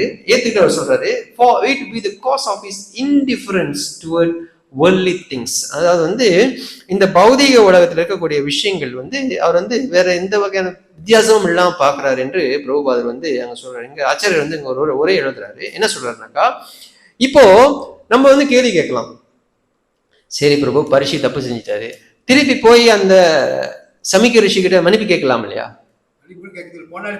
போலாம் இல்லையா? அவர் ஆனா போல. இப்ப நம்ம என்ன பேசுறோம், பரிசு சிறந்த பக்தர், தப்பை உணர்றாரு. அப்படி பார்க்க போனா அவர் போய் அங்க சாரி சொல்லணும், சமிக்க ரிஷி சாரி சொல்லணும். ஆனா அவர் சாரி சொல்லல. அப்ப இது எப்படி நம்ம கன்க்ளூட் பண்றது? வலதே வித்யாபூஷன் வந்து உரை எழுதுறாரு. என்ன சொல்றாருனாக்கா, எனக்கு அங்க போறதுக்கு வந்து ஒரு பெரிய பிரச்சனை இல்லையா பரிசு நினைக்கிறாராம். பாருங்க பாயிண்ட் சொல்றாரு. இப்ப சொல்றாரு, அந்த அந்த தகவல் சொன்ன பையன் அங்கிருந்து போன உடனே பரிசு யோசிக்கிறாராம். இது வந்து பலதே வித்யாபூஷன் அவர் உரையில எழுதுறாரு. என்ன சொல்றாருனாக்கா, எனக்கு அந்த சாமியார்கிட்ட போய் மன்னிப்பு கேட்கறது ஒரு பெரிய பிரச்சனை இல்லை. ஆனால் but considering that the sage would be embarrassed and also because he did not desire negation of the curse, he did not go. பரிசில் ஒரு கால் திருப்பியும் சமிகிரிஷிட்டு போகும்போது முதல்ல சாமியாருக்கு எம்பாரஸ்ட்னாக்கா அவமானமா இருக்கும் ஒண்ணு. ரெண்டாவது வந்து இந்த பாவம் வந்து அந்த சமிக்க ரிஷிக்கு வந்து எந்த வகையான சம்பந்தமும் இல்லை. சோ திடீர்னு, ஏன்னா அவருக்கு தெரிஞ்சிருச்சு இது வந்து அந்த பையன் செஞ்சது வந்து தப்புன்னு வந்து அவருக்கு வந்து தெரிஞ்சிருச்சு. அப்போ ஒரு கால் பரீட்சித் சாரி கேட்க போனா கூட எங்கடா அந்த பிராமணனுடைய மனசு கஷ்டப்படுமே என்ற அந்த காரணத்துக்காக தான் அவர் போய் சாரி கேட்கல அப்படின்னு வந்து பலதேவ் தேவசன் எழுதுறாருங்க. எப்படி பாருங்க, கேட்காத கேள்விகளும் ஆச்சாரியர் எவ்வளவு அழகா பதில் சொல்றாங்க பாருங்க. நம்ம யோசிச்சு சமயத்துல நம்ம படிக்கும்போது பார்ப்போம், ஒரு விஷயம் நம்ம யோசிக்க கூட மாட்டோம், அதுக்கு வந்து அவங்க ஒரு கமெண்ட்ரி கொடுப்பாங்க. பிரபு சொன்னார், ஏன் குந்தி வந்து காலை பார்க்காம மூஞ்ச பார்த்தாங்கன்ட்டு. நம்ம சமயத்துல படிக்கும் போது யோசிக்கவே மாட்டோம். இந்த கொமெண்ட்ரி படிக்கும் போது தான் நீங்க திருப்பி படிக்கும்போது அப்படி இங்க பாத்தீங்களா நம்ம யோசிச்சிருக்க மாட்டோம். ஏன் பரிசு சாரி சொல்லலாமே நம்ம யோசிக்கவே இல்லை. ஆனா ஆச்சாரியருக்கு எழுதுறாரு எவ்வளவு. அதுதான் அவங்க வந்து ஆச்சாரியர்களா இருக்கிறாங்க. நம்மளுக்கு என்னென்ன சந்தேகங்கள் இருக்கோ வர்றதுக்கு முன்னாடியே வந்து அவங்க எல்லாத்தையும் எழுதுறாங்க. அப்போ அவர் போய் சாரி கேட்காததுனால பரிசீட்டுக்கு இன்னும் அவர் ஆணவமோ திமிரோ இருக்குன்னு அர்த்தம் இல்லை. அவருக்கு எதுவுமே இல்லை. எங்கடா நான் போறனால முனிவர் மனசு கஷ்டப்படுமே என்ற அந்த ஒரு காரணத்துக்காக தான் பரீட்சித் வந்து சாமியாரை பார்க்க போல. எப்படி எக்ஸ்ட்ரானரி. இதை நீங்க என்ன புரிஞ்சுக்கணும்னாக்கா, நம்ம ஜெனரலி என்ன சொல்றோம், தப்பு செஞ்சா மன்னிப்பு கேட்கணும். அப்பயே ரைட் தானே? இப்ப நீங்க நான் உங்களை அடிச்சிட்டுனா அடுத்த வருஷமா வந்து மன்னிப்பு கேட்க முடியும்? இப்பயே தானே மன்னிப்பு கேட்கணும். ஆனா இங்க வந்து பரீட்சித் வந்து மன்னிப்பே கேட்கல. ஆமா, இருந்தாலும் பிரபு அந்த பையன் வந்து சிறுவன், 7 வயசு வரைக்கும் வந்து பையன் வந்து அப்பாவுடைய கண்காணிப்பில் தான் இருக்கான்னு வந்து சாஸ்திரம் சொல்லுது. அப்போ வந்து சமிக்க ரிஷி கிட்ட வந்து ஏன்னா ஒண்ணு வந்து அந்த செத்த பாம்பை சுத்தினது வந்து முனிவர் காலத்துல, ரைட்டு. அப்போ வந்து நம்ம இப்ப நினைக்கலாம், ஏன் வந்து பரீட்சித் வந்து ஒரு சாரி கூட சொல்ல? வைஷ்ணவ கல்ச்சர்னா வந்து சொல்றது சாரி சொல்லுங்க பிரபு, சாரி சொல்லுங்க சுவாமி, சாரி சொன்னா கூட அப்படின்னு தான் வந்து நம்ம போறோம் நம்ம. ஆனா இங்க பரீட்சித் சாரி சொல்ல. பலதேவ் வித்யாபூஷன் சொல்றாரு, எங்கடா முனிவருக்கு மனசு கஷ்டமாயிரமோ ஒண்ணு, நான் சாரி சொல்லாததுனால அதனுடைய பிழைகள் இல்ல பாவங்கள் இருந்தா அதையும் நானே ஏற்றுக்கொள்றேன்னு பரீட்சித் அந்த மனப்பான்மையில இருக்கிறாரு. இப்ப புரியுதா உங்களுக்கு? அவர் அங்க போய் ஒரு சாரி கேட்டு அவர் பாத பூஜை பண்ணி அது அவர் செய்ய தயார். ஆனா முனிவர் மனசு கஷ்டப்படும்.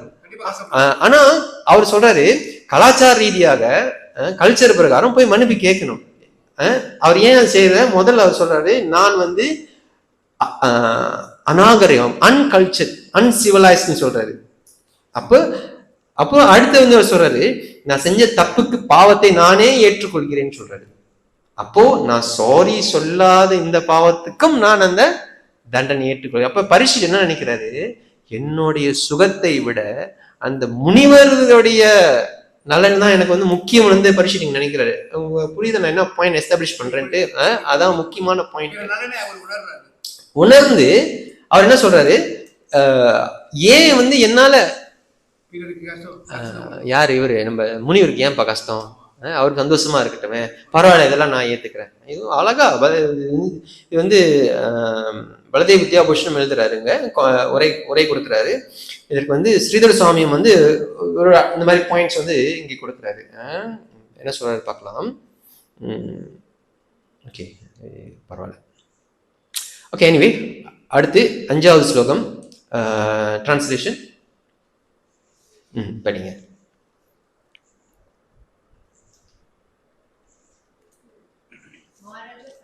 Yeah. Sat down firmly on the banks of the Ganges to concentrate his mind in Krishna consciousness, rejecting all other practices of self-realization. Because transcendental loving service to Krishna is the greatest achievement, superseding all other methods. Okay, இப்போ பரீட்சித் வந்து தவறுலாம் உணர்ந்துட்டாரு, சாவரிக்கோக்க போவாதுக்கு காரணத்தையும் சொல்றாங்க ஆச்சாரியர்கள். இப்ப அடுத்து அவர் என்ன பண்ண போறாரு? 5வது ஸ்லோகத்தில் என்ன சொல்றாரு, இங்க என்ன பண்றாரு, கங்கை கரை ஓரத்துல உட்கார்றாரு, கிருஷ்ணர் மீது அவருடைய உணர்வை வந்து கிருஷ்ணர் மீது வந்து அவர் திருப்புறாரு. Rejecting all of the practices of self realization, எல்லா வகையான மற்ற வகையான பயிற்சிகள் எல்லாம் வந்து தள்ளுறாரு. ஏன்னா transcendental loving service to Krishna is the greatest achievement. ஏன்னா பகவானுக்கு செய்யக்கூடிய அந்த சேவை தான் மிக உயர்ந்ததாக இருக்கிறது என்று வந்து இங்கே பரீட்சித் நினைக்கிறதாக வந்து இங்க வந்து சுத்த கோஸ்வாமி வந்து சொல்றாரு. ஓகே,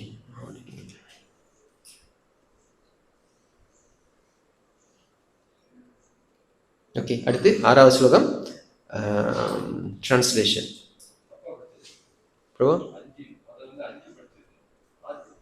நம்ம 6 படிச்சிட்டோமா?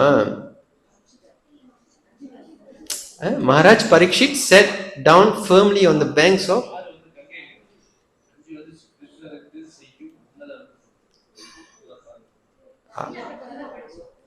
Anji வந்து பிரபு Parikshit sat down firmly on the bank of Ganges, concentrating his mind on Krishna consciousness, rejecting all other practices of self-realization, because transcendental loving service to Krishna is the greatest achievement, superseding all other methods. அப்போ வந்து கங்கை கரை ஓரத்தில் உட்காந்து அவர் வந்து கிருஷ்ணருக்கு மீது தியானம் பண்றாரு. ஏன்னா அதுதான் மிக உயர்ந்தது என்றது வந்து 5வது ஸ்லோகம். 6வது ஸ்லோகம், ஏன் வந்து கங்கை அதுக்கு வந்து இது வந்து 6வது ஸ்லோகத்துல அந்த பதில் சொல்றாங்க. ஏன் வந்து கங்கை வந்து இங்க உட்காரலாம அங்க உட்காரலாமா நம்ம கேட்கறதுக்கு முன்னாடி ஏன் கங்கை என்று 6th டெக்ஸ்ட் 6th வந்து நம்ம பார்க்கலாம். டிரான்ஸ்லேஷன் படிங்க ஏதாச்சும். The river by which the king set to pass carries the most auspicious water, which is mixed with the dust of the lotus feet of the Lord and tulsi leaves. Therefore, that water sanctifies the 3 worlds inside and outside, and even sanctifies Lord Shiva and other demigods. Consequently, everyone who is destined to die must take shelter of this river. Okay, ஏன் வந்து முக்கியமா வந்து அவர் கங்கை கரை உட்கார்றாரு? ஏன்? யார் கரெக்டா பதில் சொல்றீங்கன்னு பார்ப்போம். ஆமா, ஆனா இப்ப நம்ம இந்த பாகவதம் கோரையில பார்க்கும் பொழுது அவர் வந்து நீங்க முன்னாடி ஸ்லோகத்துல பாக்குறீங்கன்னாக்கா பிரபுபாதர் அங்க என்ன எழுதுறாருனாக்கா கிருஷ்ண கான்சியஸ்னஸ்ல வந்து அவருடைய சிந்தனை இருக்கணும்னு வந்து சொல்றாரு. அப்போ இங்க வந்து அதற்கு அந்த எக்ஸ்பிளனேஷன் கொடுக்குறாங்க. என்னன்னாக்கா ஏன் வந்து முக்கியமா கங்கை கரைனாக்கா அந்த கங்கை கரை என்பது வந்து பகவானுடைய திருப்பாதத்தை பட்டு இங்க வர்றதுனால it is purifying the consciousness. அதுதான் வந்து இங்க ஆச்சாரியர் வந்து இங்க எஸ்டாப்ளிஷ் பண்றாங்க. ஏன் வந்து அவர் முக்கியமா கங்கை ஏன்னா பலதேவ வித்யாபூஷன் தான் சொல்றாரு, she purifies the planet along with their protectors above internally and externally, who while dying would not suffer, all person for the auspicious. யாருக்கு வந்து கங்கைக்கு வந்து சேவை பண்ணணும்னு ஆசை வராது? எல்லாருக்குமே வந்து கங்கைனாலே வந்து ஒரு இயல்பான ஒரு சக்தி ஒரு ஈர்ப்பு இருக்கும். ஏன்னா நான் குளிச்சா என்னுடைய பாவம்லாம் போயிடும். ஏன் இங்க வந்து பரிஷித் ஏன் வந்து முக்கியமா கங்கால உட்கார்றாருனாக்கா அவருடைய பாவம் போனோம் என்ற அந்த எண்ணத்தில் இல்லை. ஏன்னா அவர் வந்து கிருஷ்ண ஏன்னா 5வது ஸ்லோகத்துல பாத்தீங்கன்னாக்கா இந்த கிருஷ்ண கான்சியஸ்னஸ் பிரபாகராரு. அந்த கிருஷ்ண கான்சியஸ்னஸ் வரணும்னாக்கா நம்ம வந்து ஸ்ரீமத் பாகவதம் பேசுறோம், சும்மா ரோட்டோட உட்காந்து பேச முடியுமா? இந்த இது இருக்குமா உங்களுக்கு? அங்க இல்ல, போற ரோட்டையும் ரெஸ்டாரண்ட்டையும் பார்த்துட்டு உட்காந்து கிடப்போம். இங்கே ஒரு ஆள் இன்ச்சு நடந்து போனாக்கா பின்னாடி வந்து 3 பேரையும் பார்த்துக்கிட்டு இருக்கோம். இன்னும் அங்க போய் உட்காந்தாக்கா எப்படி இருக்கும்? இங்க பகவான் சந்நிதி இஸ் பியூரிஃபைங். அதனால நம்ம ஒரு ஆள் கான்சென்ட்ரேஷன் வந்து சரியாக ஆப்டாக வச்சுக்க முடியுது. ரோட்டோரத்தில் உட்காந்தா என்ன ஆகும்? முடிஞ்சு. ஏன் ரோட்டோர வேணும்? உங்க வீட்லயே உட்காந்தா என்ன ஆகும்? முடியாது. இதேதான் இங்கேயும். ஏன் முக்கியமா கங்கைனாக்கா அது பகவானுடைய திருப்பாதத்திலே பட்ட ஒரு தண்ணீர். அந்த தண்ணீர் ஓடக்கூடிய இடத்துல இவர் உட்காரும் பொழுது அந்த கான்சியஸ்னஸ்க்கு அந்த இவருடைய கான்சியஸ்னஸ் வந்து அந்த சூழ்நிலை பியூரிஃபை பண்ணும். ஏன்னா இவர் வந்து தெரிஞ்சு போச்சு பிரபு ஒரு சாக போறாருன்னு. சாக போற மனுஷனுக்கு வந்து அவர் எஸ்டாப்ளிஷ் பண்றாரு கிருஷ்ணருக்கு செய்யக்கூடிய சேவை தான் ஹையஸ்ட் எஸ்டாப்ளிஷ் பண்றாரு. அப்போ ஹையஸ்டாக இருக்கும் பொழுது சும்மா பூஜை போட்டுட்டு அப்படியே கிளாஸ் கொடுத்துக்கிட்டு பிரசாத் அது இல்லை, இன்டர்னலி பேசுறாரு. இப்போ வந்து அவரு ரைட் தானே? அவர் வந்து சாக போறாரு, இதுக்கு மேல வந்து சர்வீஸ் எல்லாம் பண்ணிட்டு அது இல்லை, அவர் இன்டர்னலி அப்சார்ப்ஷன் பத்தி பேசுறாரு. அப்ப அப்படின்னாக்கா அவருடைய எல்லாமே பியூரிஃபை பண்ணணும். பியூரிஃபை பண்ணோம்னாக்கா எங்கெல்லாம் பகவானுடைய சம்பந்தம் இருக்கோ அவர் அங்கதான் போக முடியும். அதனால நம்மளுக்கு பாடத்தை வந்து சொல்றாரு, ஸ்ரீமத் பாகவதம் கேட்கணும்னாக்கா முதல்ல ஒரு செல்ஃப் டிசிப்ளின் இருக்கணும், நல்ல ஒரு பிளேஸ் இருக்கணும், நல்ல ஒரு ஆடியன்ஸ் ஸ்பீக்கர் நல்ல சப்ஜெக்ட் இருக்கணும். ரைட்டா? பரிசீல எஸ்டாப்ளிஷ் பண்றேன். என்ன இப்ப அவர் என்ன கேட்க போறாரு? பாகவதம் கேட்க போறாரு. 19 கடைசியில வந்து சுகதேவ கோஸ்வாமி வர போறாரு, பாகவதம் கேட்க போறாரு. அப்போ அந்த பாகவதம் எப்படி கேட்க வேண்டும் அந்த ப்ரிசெட் பண்றாரு யாரு? பரிஷி. புரியுதா உங்களுக்கு? சும்மா இஷ்டம் போல உட்காந்து பேசிக்கிட்டு கால் மேல காலை போட்டுக்கிட்டு நீங்க பார்க்கலாம். வெள்ளக்காரர்கள் சமயத்துல நீங்க பார்க்கலாம் பேண்ட் போட்டுக்கிட்டு சட்டையை போட்டுக்கிட்டு இந்த மாதிரிலாம் பேசுறது. இது வந்து ஸ்ரீமத் பாகவதம் வந்து ஒரு கேஷுவல் டயலாக் கிடையாது. இது வந்து ஹையஸ்ட் பிரேம குமார்த்த மகன், இது வந்து ஹையஸ்ட் லிட்ரேச்சர். இதுதான் நம்மளுக்கு வந்து ஸோ அப்ப இதற்குன்னு வந்து இதற்கும் கிருஷ்ணருக்கும் வித்தியாசம் கிடையாதுன்னு வந்து ஸ்ரீமத் பாகவதமே சொல்லுது. அப்ப அந்த பாகவதத்தை நம்ம எப்படி அணுகணும்? பரிசீலனை எஸ்டாப்ளிஷ் பண்றாரு ஒன்னொன்னா. முதல்ல கிருஷ்ணர் சம்பந்தப்பட்ட இடத்துல போய் உட்கார்றாரு. அப்ப நம்மளும் கொஞ்சம் பாஸ் பண்ணியிருக்கோம். ஏன்னா நம்ம எங்க கேட்கறது கிளாஸை சென்டர்ல கோயில்ல கேட்கிறோம். கோயில்ல கேட்கும் பொழுது பகவானுக்கும் பகவானுடைய விக்கிரகத்துக்கும் வித்தியாசம் கிடையாது, அது உண்மை. ஆனா நம்ம உணர்றோமா என்று கேட்டா அது பரவாயில்ல, அது நம்ம 2வது. ஆனா உண்மை வந்து இதுதான். அதனாலதான் நீங்க பார்க்கலாம், இங்க நீங்க கிளாஸ் கேட்கும் பொழுது உங்க கான்சென்ட்ரேஷன் பிரபு சொல்லுவார் அதிகம் நடந்து எல்லாமே ரொம்ப சொல்லியிருக்காங்க. 2 மணி நேரம் போனதே தெரியல, 3 மணி நேரம் போனது ஆக்சுவலி ஒரு ஸ்பீக்கர் நேரம் கிடையாது. நீங்க தப்பா புரிஞ்சுக்காதீங்க. யாரு வந்து பேசணும் அதான் இஃபெக்ட். ஏன்னா நீங்க எங்க உட்காந்துருக்கிறீங்க? பகவானுடைய அந்த கான்சியஸ்னஸ் வரணும். நீங்க ஸ்பீக்கர் செட் பண்ணிட்டீங்க வச்சுங்களேன், யார் வந்து பேசினாலும் நீங்க வந்து சொல்லிருக்கீங்க ஒண்ணே அவர் பேசினால அந்த மைண்ட் செட் நம்ம வரக்கூடாது. யார் வந்து பேசுறாங்களோ ஸ்ரீமத் பாகவதம் யாரு வந்து பேசினாலும் அது அப்படிதான் இருக்கும். ஏன்னா இது வந்து பகவானுடைய இடம், அவருடைய புகழை தான் ஒரு ஸ்பீக்கர் வந்து பேசுறாரே தவிர அவருடைய புகழை வந்து அவர் அங்க பேசல. ஸோ நீங்க வந்து யாரு வந்து அங்க ஸ்ரீமத் பாகவதம் கிளாஸ் கொடுத்தாலும் இந்த மைண்ட் செட் நீங்க வச்சுக்கணும். சத்யானந்த பிரபு தான் கொடுக்கணும்னு மைண்ட் செட் பண்ணிக்காதீங்க. ஏன்னா ஃபியூச்சர்ல என்ன நடக்குன்னு யாருக்கும் தெரியாது. ஏன்னா முன்னாடிலாம் வந்து எப்படின்னாக்கா பெரும்பாலும் வந்து ஸ்பீக்கருடைய ஆடியன்ஸ்லேயே சில பேர் இருப்பாங்க, இவர் பேசினாதான் கிளாஸ். அதெல்லாம் ரொம்ப தப்பு. உங்களுக்கு என்ன தேவை? Subject matter. பிரபு அந்த சப்ஜெக்ட் மேட்டர் பிசராமல் யாரு சொன்னாலும் நம்ம கேட்கணும். இங்க உட்காந்து உங்களுக்கு 3 மணி நேரம் 2 மணி நேரம் போர் அடிக்கலனாக்கா அது காரணம் இருக்கக்கூடாது. அப்போ இந்த மைக் கெட்டு போச்சுன்னா, ஷூ இந்த மைக்கு பிரபு பேசின மைக்கு வந்து பூஜா பண்ண முடியும், தூக்கி போட்டு வேற ஓரமா வச்சுக்கோங்க, ரிசைக் ஏதாச்சும் பண்ணிட்டு போங்க. பட் இந்த மைக்கு இங்க வேல்யூ கிடையாது, ரைட் தானே?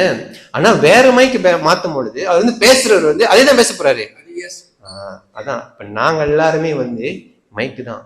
எப்ப கெட்டு போவோம், எப்ப வந்து ஒயர் அறுத்துக்கும் யாருக்குமே தெரியாது. இன்னும் this is the fact bro. ஏன்னா நம்ம டிவோட்டிஸ் இந்த மிஸ்டேக் ரொம்ப பண்ணுவோம். இவர் வந்தாதான் நான் கிளாஸ் கேட்பேன், இவர் கொடுத்தாதான் நான் கிளாஸ் கேட்பேன். இதெல்லாம் வந்து தவறு. இது நான் செஞ்சிருக்கிற முன்ன, இது நான் வந்து ஒரு சீனியர் சன்னியாசியோடைய நேரடி சிக்ஷை எனக்கு கிடைச்சதுனால நான் வந்து ரியலைஸ் பண்ணேன். ஸோ நான் உங்கள்கிட்ட ஷேர் பண்றேன். அஃப்கோர்ஸ் இப்போ நான் உங்கள்கிட்ட பேசுறேன், பிரபுபாதருக்கு புறம்பா நான் பேசணும்னாக்கா நீங்க அஃப்கோர்ஸ் என்கிட்ட நீங்க வாதம் பண்ணலாம். பிரபு நீங்க பிரபுபாதர் எப்படி சொல்ல நீங்க ஏற்றுக்கொள்ளக்கூடிய விஷயம். அதை விட்டு அவர் வீட்டுக்கு போனோன்னு இவர் பத்தியா எப்படி பேச, அதுவும் தப்பு. நேரடியா நீங்க வந்து அவர்கிட்ட வந்து பேசி கிளியர் பண்ணிக்கலாம். ஓகே சொல்லுங்க பிரபு. ஓகே சரி.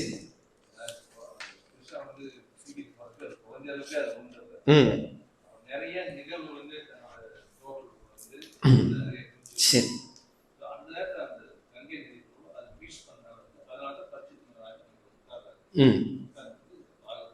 சரி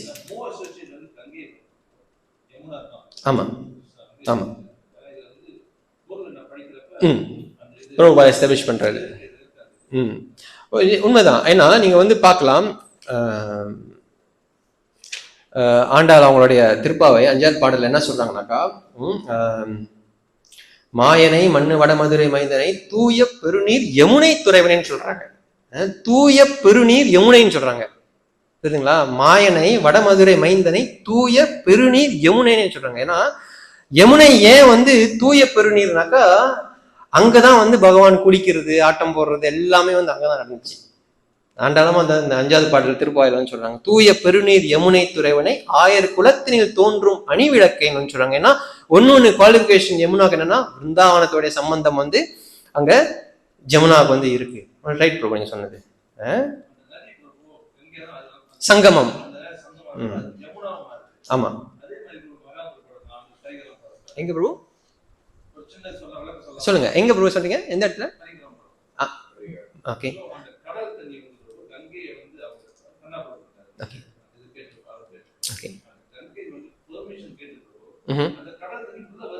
okay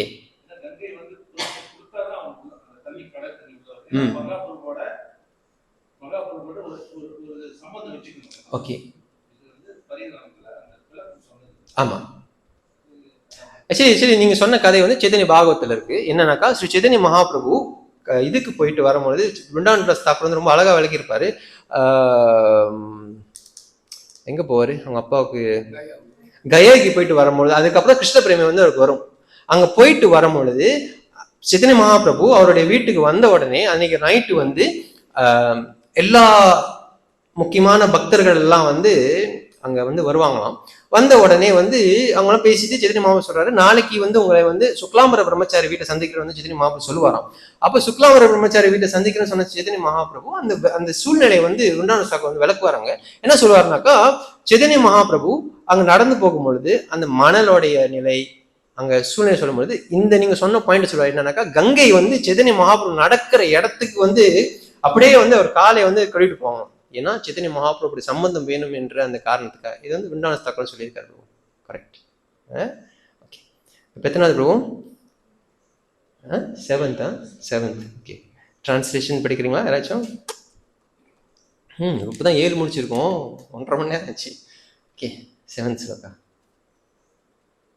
Thus the king, Okay. worthy descendant of the Pandavas, decide once and for all the set on the Ganges bank, to fast until death and give himself up to the lotus feet of Lord Krishna, who alone is able to award liberation, so freeing himself from all kinds of association and attachment, except the woe of the sage.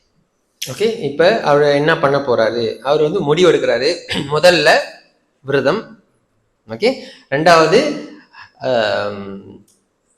Without thoughts of other process, வேற எந்த வகையான நினைப்பும் இல்லாமல் peaceful, அமைதியா, எந்த வகையான சம்பந்தமும் இல்லாமல் concentrated on the feet of Mukunda, பகவானுடைய திருப்பாதத்துல முழு கவனத்தை வந்து வைக்க வேண்டும். முக்த சமஸ்த சங்கா, இதுதான் வந்து பார்க்கலாம். நீங்க வந்து கடைசி லைன் பார்க்கலாம். Freeing himself from all kind of association and attachment, he accepted the vows of the sage. இது வந்து ஏன் வந்து குறிப்பிட்டு இங்க சொல்றாங்கன்னாக்கா, பரீட்சித் மகாராஜாக்கு வந்து கட்டாயம் கிடையாது. பரீட்சித் மகாராஜாக்கு வந்து 2 தீர்வு இருந்தது. ஒன்னு இது, இன்னொன்னு நேரா பிரார்த்தனை பண்ணி கிருஷ்ணனுக்கு பூஜை பண்ணி அவர் வந்து அட்டோன்மெண்ட் கேட்டுருக்கலாம். ஆனா அவர் அதை செய்யல. இது வந்து இதுதான் ஒரு டிவோட்டியோட வாழ்க்கையில நம்மளுக்கு வந்து இந்த தபஸ்யா வந்து ரொம்ப முக்கியம். தபஸ்யா என்னது? வில்லிங்லி, பிரபா சொல்றாரு, willingly accepting difficulties in devotional லைஃப்னு சொல்றாரு. வில்லிங்லினாக்கா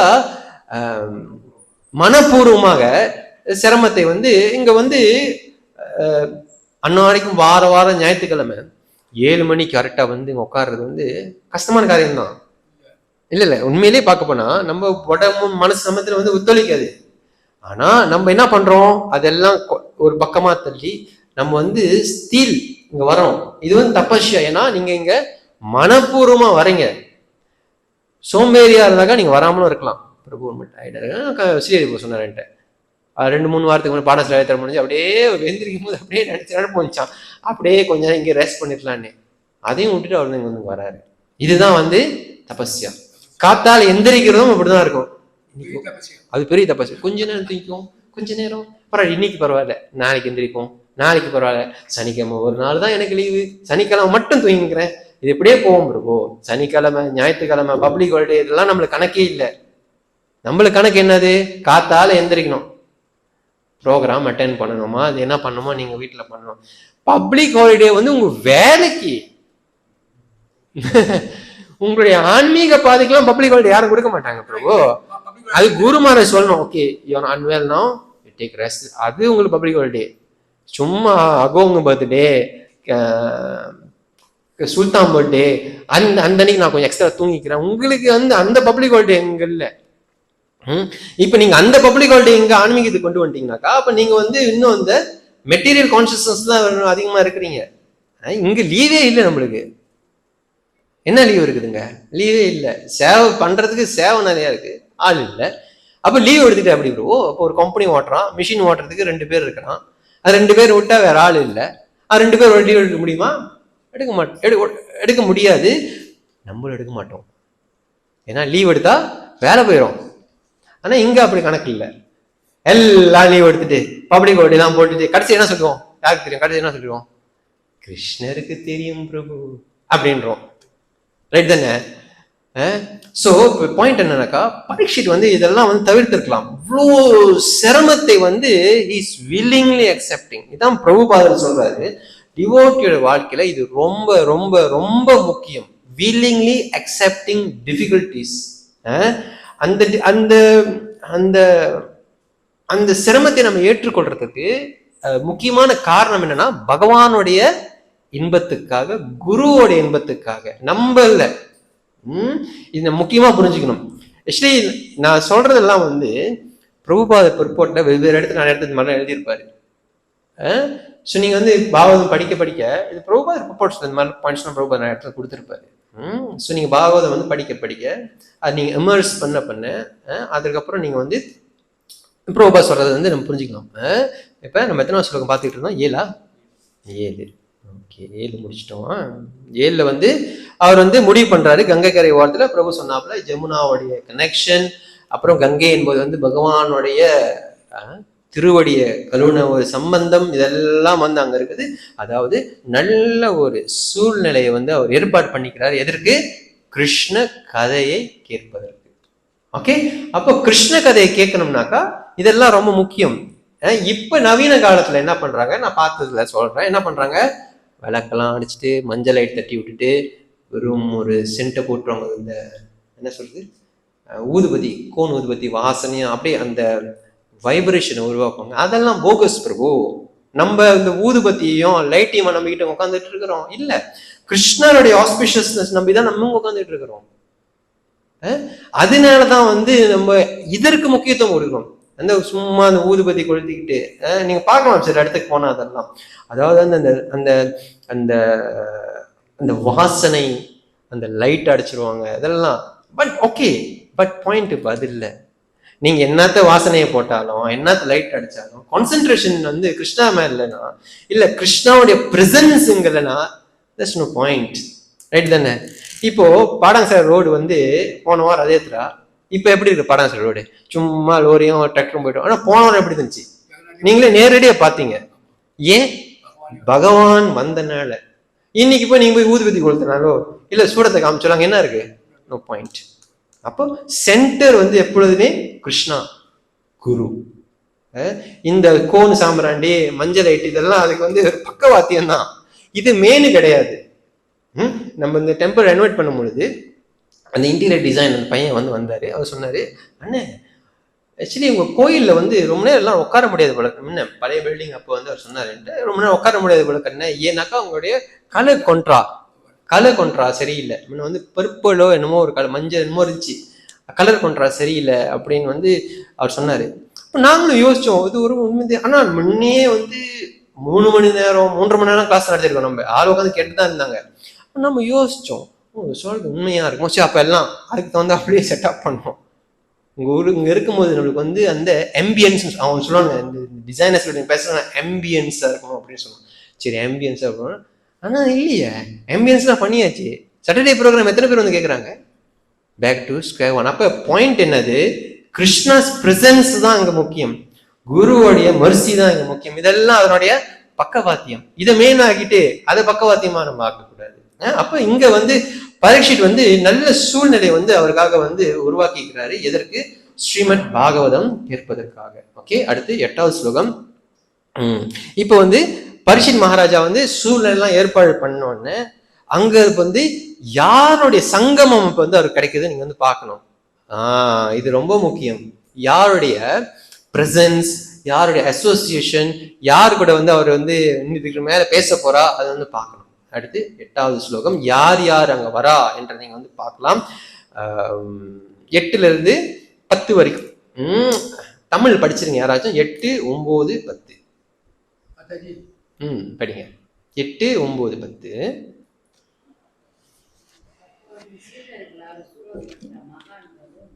தங்களது வரவாழ் தீர்த்தங்களையும் புனிதப்படுத்தக்கூடிய முனிவர்களும் யாத்ரீகர்கள் என்ற சாய்ச்சியில் அங்கு சேர்ந்தனர். 8, 9, 10. பிரபஞ்சத்தின் வெவ்வேறு பகுதிகளில் இருந்து பின்வரும் மாமுனிவர்கள் அங்கு வந்து சேர்ந்தனர். அத்ரி, சவணர், சர்பன், அரிஸ்டர், பூமி, பிரகு, வசிஷ்டர், பராசரர், விஸ்வாமித்திரர், நந்திரியர், பரசுராமர், உலகியர், இந்திரபிரமர், இத்மாவாகு, மேததீதி, தேவனர், அல்கிஸ்தீசேனர், பரத்வர், கௌதமர், பிம்பரதர், மைத்ரு, ஔரவர், கசார், கும்பயோகி, துவைபயரான மற்றும் மகாபுருஷரான நாரதர். அப்போ அங்க வந்து யார் யார் வந்திருக்கிறா என்ற அந்த லிஸ்ட்டை வந்து அங்க கொடுக்குறாங்க. ப்ரூவாதர் வந்து அங்க மென்ஷன் பண்ற டிரான்ஸ்லேஷன்லயும் பர்போர்ட்ல வந்து நீங்க படிச்சீங்கன்னாக்கா அந்தந்த முனிவர்களுடைய ஒரு பேக்ரவுண்ட் வந்து கொடுத்துருப்பாரு. அந்த பர்போர்ட் நீங்க படிச்சீங்கன்னா எல்லாத்துக்கும் அத்ரி, கியாவனா, சரத்வான், தேவலா, பரத்வாஜ், கௌதமா, அப்புறம் துவைபாயனனாக்கா வியாசர், நாரதர், இவங்க எல்லாருமே வந்து மைத்ரேயர் முனி, எல்லாருமே வந்து அங்க வந்து இருக்கிறாங்க. ஓகே, அப்போ இங்க ஆச்சாரியர் வந்து ஒரு உரை எழுதுறாங்க. என்ன எழுதுறாங்கன்னாக்கா, ஒரு கால் இவர்கள் வந்து அந்த கங்கையில குளிக்கிறதுக்காக வந்திருக்கிறாங்களோ, அவங்கள புனிதப்படுத்திக்கிறதுக்காக வந்திருக்கிறாங்களோ என்று நம்ம நினைக்கலாம். ஆனா ஆச்சாரியர் சொல்றாரு, அவங்க எதற்கு வந்தாங்கன்னாக்கா பரீட்சிட்டை பார்க்கறதுக்கு, குளிக்கிறதுக்காக இல்லை. ஏன்னா அவங்க ஏற்கனவே வந்து தூய்மை அடைஞ்சவங்க. ஏன்னா இந்த புனித நதிகள்லாம் வந்து நம்ம மாதிரி பாவப்பட்ட ஆத்மா போய் குளிக்கும் பொழுது அது யார் திருப்பி புனிதப்படுத்துறா? சிறந்த பக்தர்கள். அதே நம்ம வந்து பாக்குறோம். அப்ப அவங்க வந்து ஏற்கனவே வந்து பியூரிஃபைட் பர்சனாலிட்டிஸ், அதனால அவங்களுக்கு வந்து எந்த வகையான பங்கமும் கிடையாது. ஆனா அவங்க வந்து அங்க எதற்கு போறாங்கன்னா பரீட்சிட்ட பாக்குறதுக்காக போறாங்க. ஏன்னா அவங்க என்ன புரிஞ்சுக்கிறாங்கன்னா, பலதேவ வித்யாபுருஷர் சொல்றாரு, பிராயேன அபதேசை, அதாவது என்ன அர்த்தம்னாக்கா, பரீட்சித் என்பது யாருனாக்கா சிறந்த பக்தர். அந்த சிறந்த பக்தரை பார்ப்பது உயர்ந்த புனித நதிகளில் சங்கமத்தை விட உயர்ந்தது என்று அவர் கருத்தை சொல்றாரு. அதனாலதான் அவர் அங்க வந்து வராரு. அவங்க ஏன் வந்து பரீட்சிட்டை சிறந்த பக்தர்னு சொல்றாங்க? பலதேவ வித்யாபூஷன் எழுதுறாரு, ஏன்னா அவர்களுக்கு தெரிகிறது சுகதேவ கோஸ்வாமி ஸ்ரீமத் பாகவதத்தை பரீட்சிட்டு சொல்ல போறார். அதனாலதான் அவங்க எல்லாரும் வந்து எங்கெங்க இருந்து வந்து வராங்க, குளிக்கிறதுக்காக இல்லை, பரீட்சிட்டை சந்திக்கிறதுக்காக என்று ஆச்சாரியர் வந்து எங்கே உரை எழுதுறாரு. அப்ப நீங்க அந்த லிஸ்ட் ஆஃப் சேஜஸ் நீங்க வந்து பார்க்கலாம். அப்போ முதல்ல பரீட்சித் வந்து என்ன பண்றாரு, நல்ல இடத்தை தேர்ந்தெடுக்கிறாரு. அங்க லைக் மைண்டட் டிவோட்டிஸ் வந்து அங்க வந்து சேர்றாங்க. ரைட்டா? எல்லாரும் வந்து அந்த சபையில வந்து சேர்றாங்க. அடுத்து 11வது ஸ்லோகம். ஓகே, டிரான்ஸ்லேஷன் படிங்க.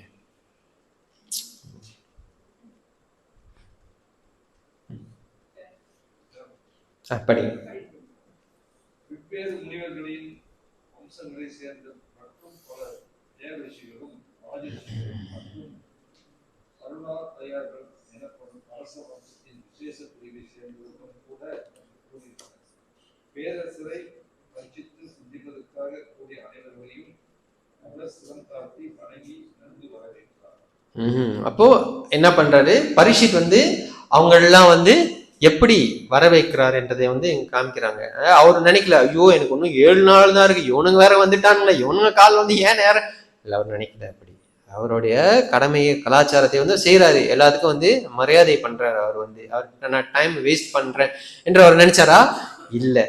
அப்போ பிரபுபாதர் அந்த ரிப்போர்ட்ல எழுதுறாரு, the system of bowing the head on the ground to show respect to superiors is an excellent etiquette which obliges the honored guest deep into the heart.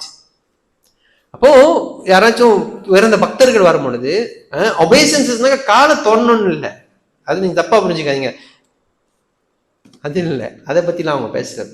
Offering ஒபேசன்ஸ்னாக்கா அவங்களுக்கு மரியாதை பண்றது. நீங்க இங்க இருந்து கும்பிட்டு அங்க இருந்தாலும் சாதுக்கு தெரியும். நம்ம என்ன நம்புறோம், சாது நம்மளை பார்த்தோன்னே ஸ்கேன் பண்ணி எல்லாமே உண்மைதானே. நான் வந்து ஸ்ரீரங்கத்துக்கு போகும்போது அங்கே ஒரு ஜிஆர் சுவாமியை பார்த்தேன். அந்த ஜிஆர் சுவாமி சொல்றாரு என்கிட்ட, பார்த்தாரு, இது உண்மையாக நடந்தது, நீங்க இருந்தீங்களா தெரியல, கூட இருந்தீங்களா, பார்த்து சொல்றாரு, உன் மனசுல என்ன ஓடுது சொல்லட்டுமா, டிவி மாதிரி எனக்கு தெரியுதுன்னு சொல்றாரு. உண்மையிலே இருந்தீங்க போனீங்க எப்படி? அப்போ சாதுவோடைய அது வந்து இந்த ஸ்ரீரங்கத்துக்கு போனீங்கன்னாக்கா, எத்தனை மணி ஸ்ரீரங்கத்துக்கு போயிருக்கீங்க தெரியல, பின்னாடி தாயார் சந்நிதி இருக்கும். தாயார் சந்நிதிக்கு பின்னாடி அந்த கேட்டுக்கு வெளியில நீங்க வெளியாகினீங்கன்னாக்கா அங்க வந்து ஒரு மடம் இருக்கும். அந்த மடத்துக்கு பேர் வந்து குலசேகர மடம் அப்படின்னு சொல்லுவாங்க. குலசேகர ஆழ்வார் ஒரு கடைசி காலத்து அந்த இடத்துல தான் வாழ்ந்தாரு. ஸ்ரீரங்கத்துல நம்ம அந்த இடம் இருக்கு. ஸ்ரீரங்கம் பரிக்கிரமா பார்த்தீங்கன்னா நீங்க போனேன், அங்கெல்லாம் போகலாம். அந்த குலசேகர மடத்துல வந்து குலசேகர ஆழ்வாருக்கு அப்புறம் அங்க வந்து சுவாமி ராமானுஜர் வாழ்ந்தாரு. அவர் வாழ்ந்த வீடு அந்த இடம் வந்து அதுதான். அவர் வர்ஷிப் பண்ண டேட்டிஸ், அவர் பாய்ச்ச அந்த கிணறு எல்லாமே அங்க ஸ்ரீரங்கத்தை நீங்க போனா நீங்க பார்க்கலாம். அப்போ அந்த வம்சத்துல இல்லைன்னா அந்த ராமானுஜருடைய சன்னியாசியோடைய வம்சத்துல வரக்கூடிய அந்த சன்னியாசி தான் நான் சந்திச்சவரு. ஸ்ரீரங்க நாராயணஜிய சுவாமி அப்படின்னு அவருடைய பேர். அப்ப அவர் பார்த்தோன்னு என்ன சொல்றாரு, இந்த மாதிரி சொல்றாரு. அப்ப நீங்க என்ன நினைப்பீங்க? நம்ம என்ன நினைக்கிறோம் நம்மளாலே நினைக்க முடியாத சமயத்துல அவ்வளவு மோசமா நினைப்போம். அவர் சொல்றாரு, அப்படியே சொல்றாரு. அப்போ இதுல இருந்து என்ன கிடைக்குனாக்கா, பகவானை சிரத்தையா வர்ஷிப் பண்ணக்கூடிய தூய பக்தர்கள் வந்து எல்லா வகையான சக்திகளும் வந்து அவர்கள்கிட்ட இருக்கு. அவங்க வந்து ரெண்டு செய்யலாம், அந்த மெர்சியை நம்ம கிட்ட கொடுக்கலாம், அதற்கு தீர்வையும் நம்ம கிட்ட கொடுக்கலாம். அதனாலதான் சாது வந்தா நம்ம என்ன பண்றோம், அவங்ககிட்ட காதை கொடுத்து கேட்கிறோம். அந்த மாதிரி சொல்லிட்டு அவர் அதுலயே வந்து உட்காந்துக்கல. அதுக்கப்புறம் உபதேசம் பண்றாரு. உபதேசத்தை தான் நம்ம வந்து கேட்டு வந்து புரிஞ்சுக்கணும். அப்ப இங்க பழைய சீட்டுக்கு வந்து இந்த மாதிரி சூழ்நிலை வந்து ஏற்படுது. அப்படியே நல்ல டீம் வந்து சேரப்போகுது. அப்போ பரிசீட்டு வந்து அவங்களுக்கு வந்து வேண்டிய மரியாதைகள்லாம் செஞ்சு 12வது ஸ்லோகம், after all the rishis and other has seated themselves comfortably, the king humbly standing before them with folded hands told them of his decision to fast until death. அப்ப முனிவர்களுக்கு இது தெரியாமல் இல்லை, அவர்களுக்கு தெரியும். ஏன்னா முனிவர்களுக்கு தெரியாது அவர் இந்த மாதிரி முடிவு எடுத்திருக்காருன்னு தெரியும் தானே. ஏன் தெரியும்? ஸ்ரீமத் பாகவதம் பேச போதேன்னு தெரியக்கூடிய முனிவர்களுக்கு இது தெரியாம இருக்காது.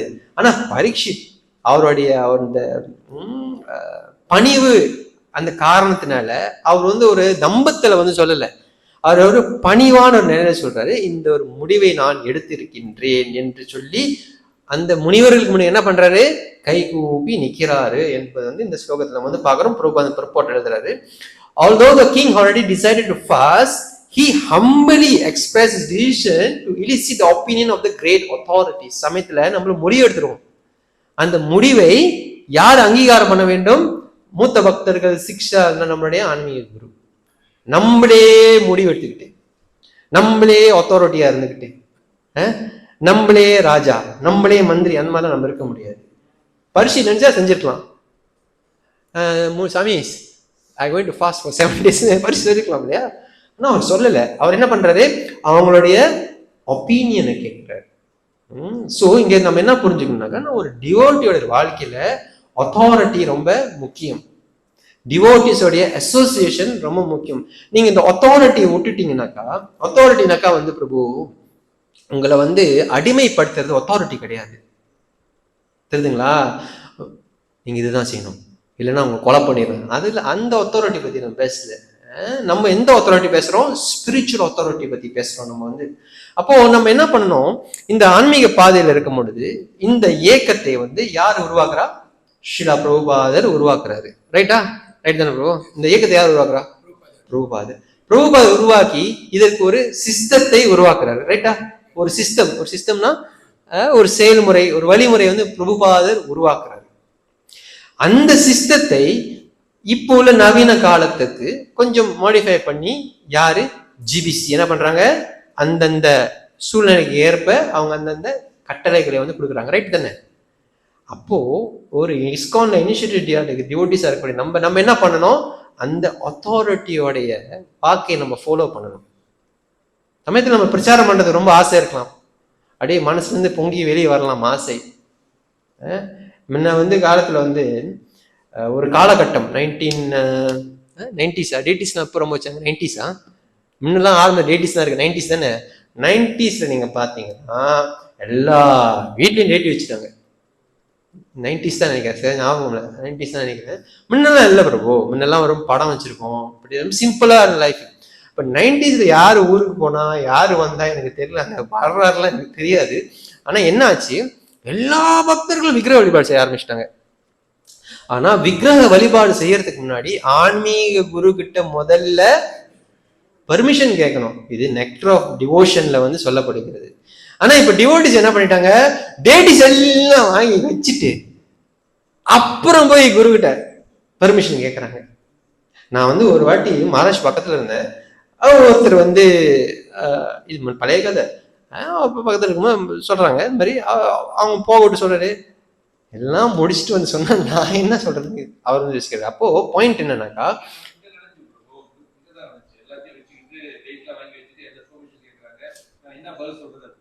குருமா சொன்னாரா? நான் சொல்றது ஜெயபதக மகாராஜ் பழைய கால. ஸோ பாயிண்ட் நம்ம என்ன பண்றோம்னாக்கா அந்த அத்தாரிட்டியை நம்ம கையில எடுத்துக்க கூடாது. இப்ப நம்ம அத்தாரிட்டி நம்ம கையில எடுத்துக்கிட்டோம், நம்ம என்ன ஆயிட்டோம் நம்ம சுதந்திரமா செயல்படுறதுக்கு ஆரம்பிப்போம். அப்ப நம்ம யாரு கண்காணிப்பு கீழே வரலனாக்கா நீங்க வந்து யாருக்கும் தலை குனிய மாட்டீங்க. நீங்க பார்க்கணும், இந்த சிஸ்டம் வந்து ரெண்டா நீங்க வந்து பிரிக்கணும். ஒன்னு மேனேஜர் அத்தாரிட்டி, ஒன்னு வந்து ஸ்பிரிச்சுவல் அத்தாரிட்டி. ஒன்னு வந்து நிர்வாகத்தான அத்தாரிட்டினா தமிழ்ல அதிகாரம், ஒன்னு வந்து ஸ்பிரிச்சுவல் ஆன்மீக அதிகாரம். ரெண்டும் இருக்கு. இந்த குருமார்கள் இவங்கெல்லாம் வந்து ஸ்பிரிச்சுவல் அத்தாரிட்டி. இந்த டெம்பிள் பிரசிடென்ட் இவங்கெல்லாம் வந்து இந்த செக்ரட்டரிஸ் இவங்கெல்லாம் வந்து மேனேஜரல் அத்தாரிட்டிஸ். இவங்க 2 பேரும் கம்பைன் பண்ணி அவங்க 2 பேருக்கு ஏற்ப நம்ம டிவோட்டிஸ் வந்து வேலை செய்ய கத்துக்கணும். இல்லைன்னா எல்லாரும் அத்தாரிட்டி கையில எடுத்துக்கிட்டாங்கனாக்கா இந்த பிரபுபாத சிஸ்டத்துக்கு ஒரு இதே ஜிபிசி எதற்கு அப்புறம் ஏபிசி நீங்க சொன்ன மாதிரி ரூபாய்க்கு உட்கார வச்சுக்க வேண்டியதானே. நம்ம எது செஞ்சாலும் இங்க எது நம்ம செஞ்சாலும் முதல்ல ஜிபிசியோட பெர்மிஷன் நம்ம வந்து கேட்போம். இங்க வந்து என்ன மாசம் புரட்டாசி மாசம் செய்யறவன் வந்து பெரிய கேஸ்லாம் ஓடுச்சு. இன்னும் அது இஸ்கான் இல்லாதது அது அப்படி Bhanu Maharaj black and white கொடுத்துட்டாரு. why not celebrate? Bhanu Maharaj யாரு? ஜிபிசி. இப்ப நம்ம ஜிபிசி சொல்றது கேட்கறதா இல்ல இங்க இருக்கிற லோக்கல் டிவோட்டிஸ் பேசி கேட்கறதா? நம்ம ஏன் அதை செய்யறோம்? பிரச்சாரத்துக்கு ஒரு உறுதுணையாக இருக்கும் என்ற ஒரே ஒரு காரணம் தான். அங்க என்ன பிரச்சாரம் பண்றோம்? பகவத்கீதையும் பிரபுபாத டீச்சிங் தான் பிரச்சாரம் பண்றோம். ரைட்டா? சோ இப்ப நீங்க உதாரணத்துக்கு பாருங்க, மக்களை வர வைக்கிறதுக்கு வகை வகையா பிரசாதம் கொடுக்க நம்ம தயார் பண்றோம்.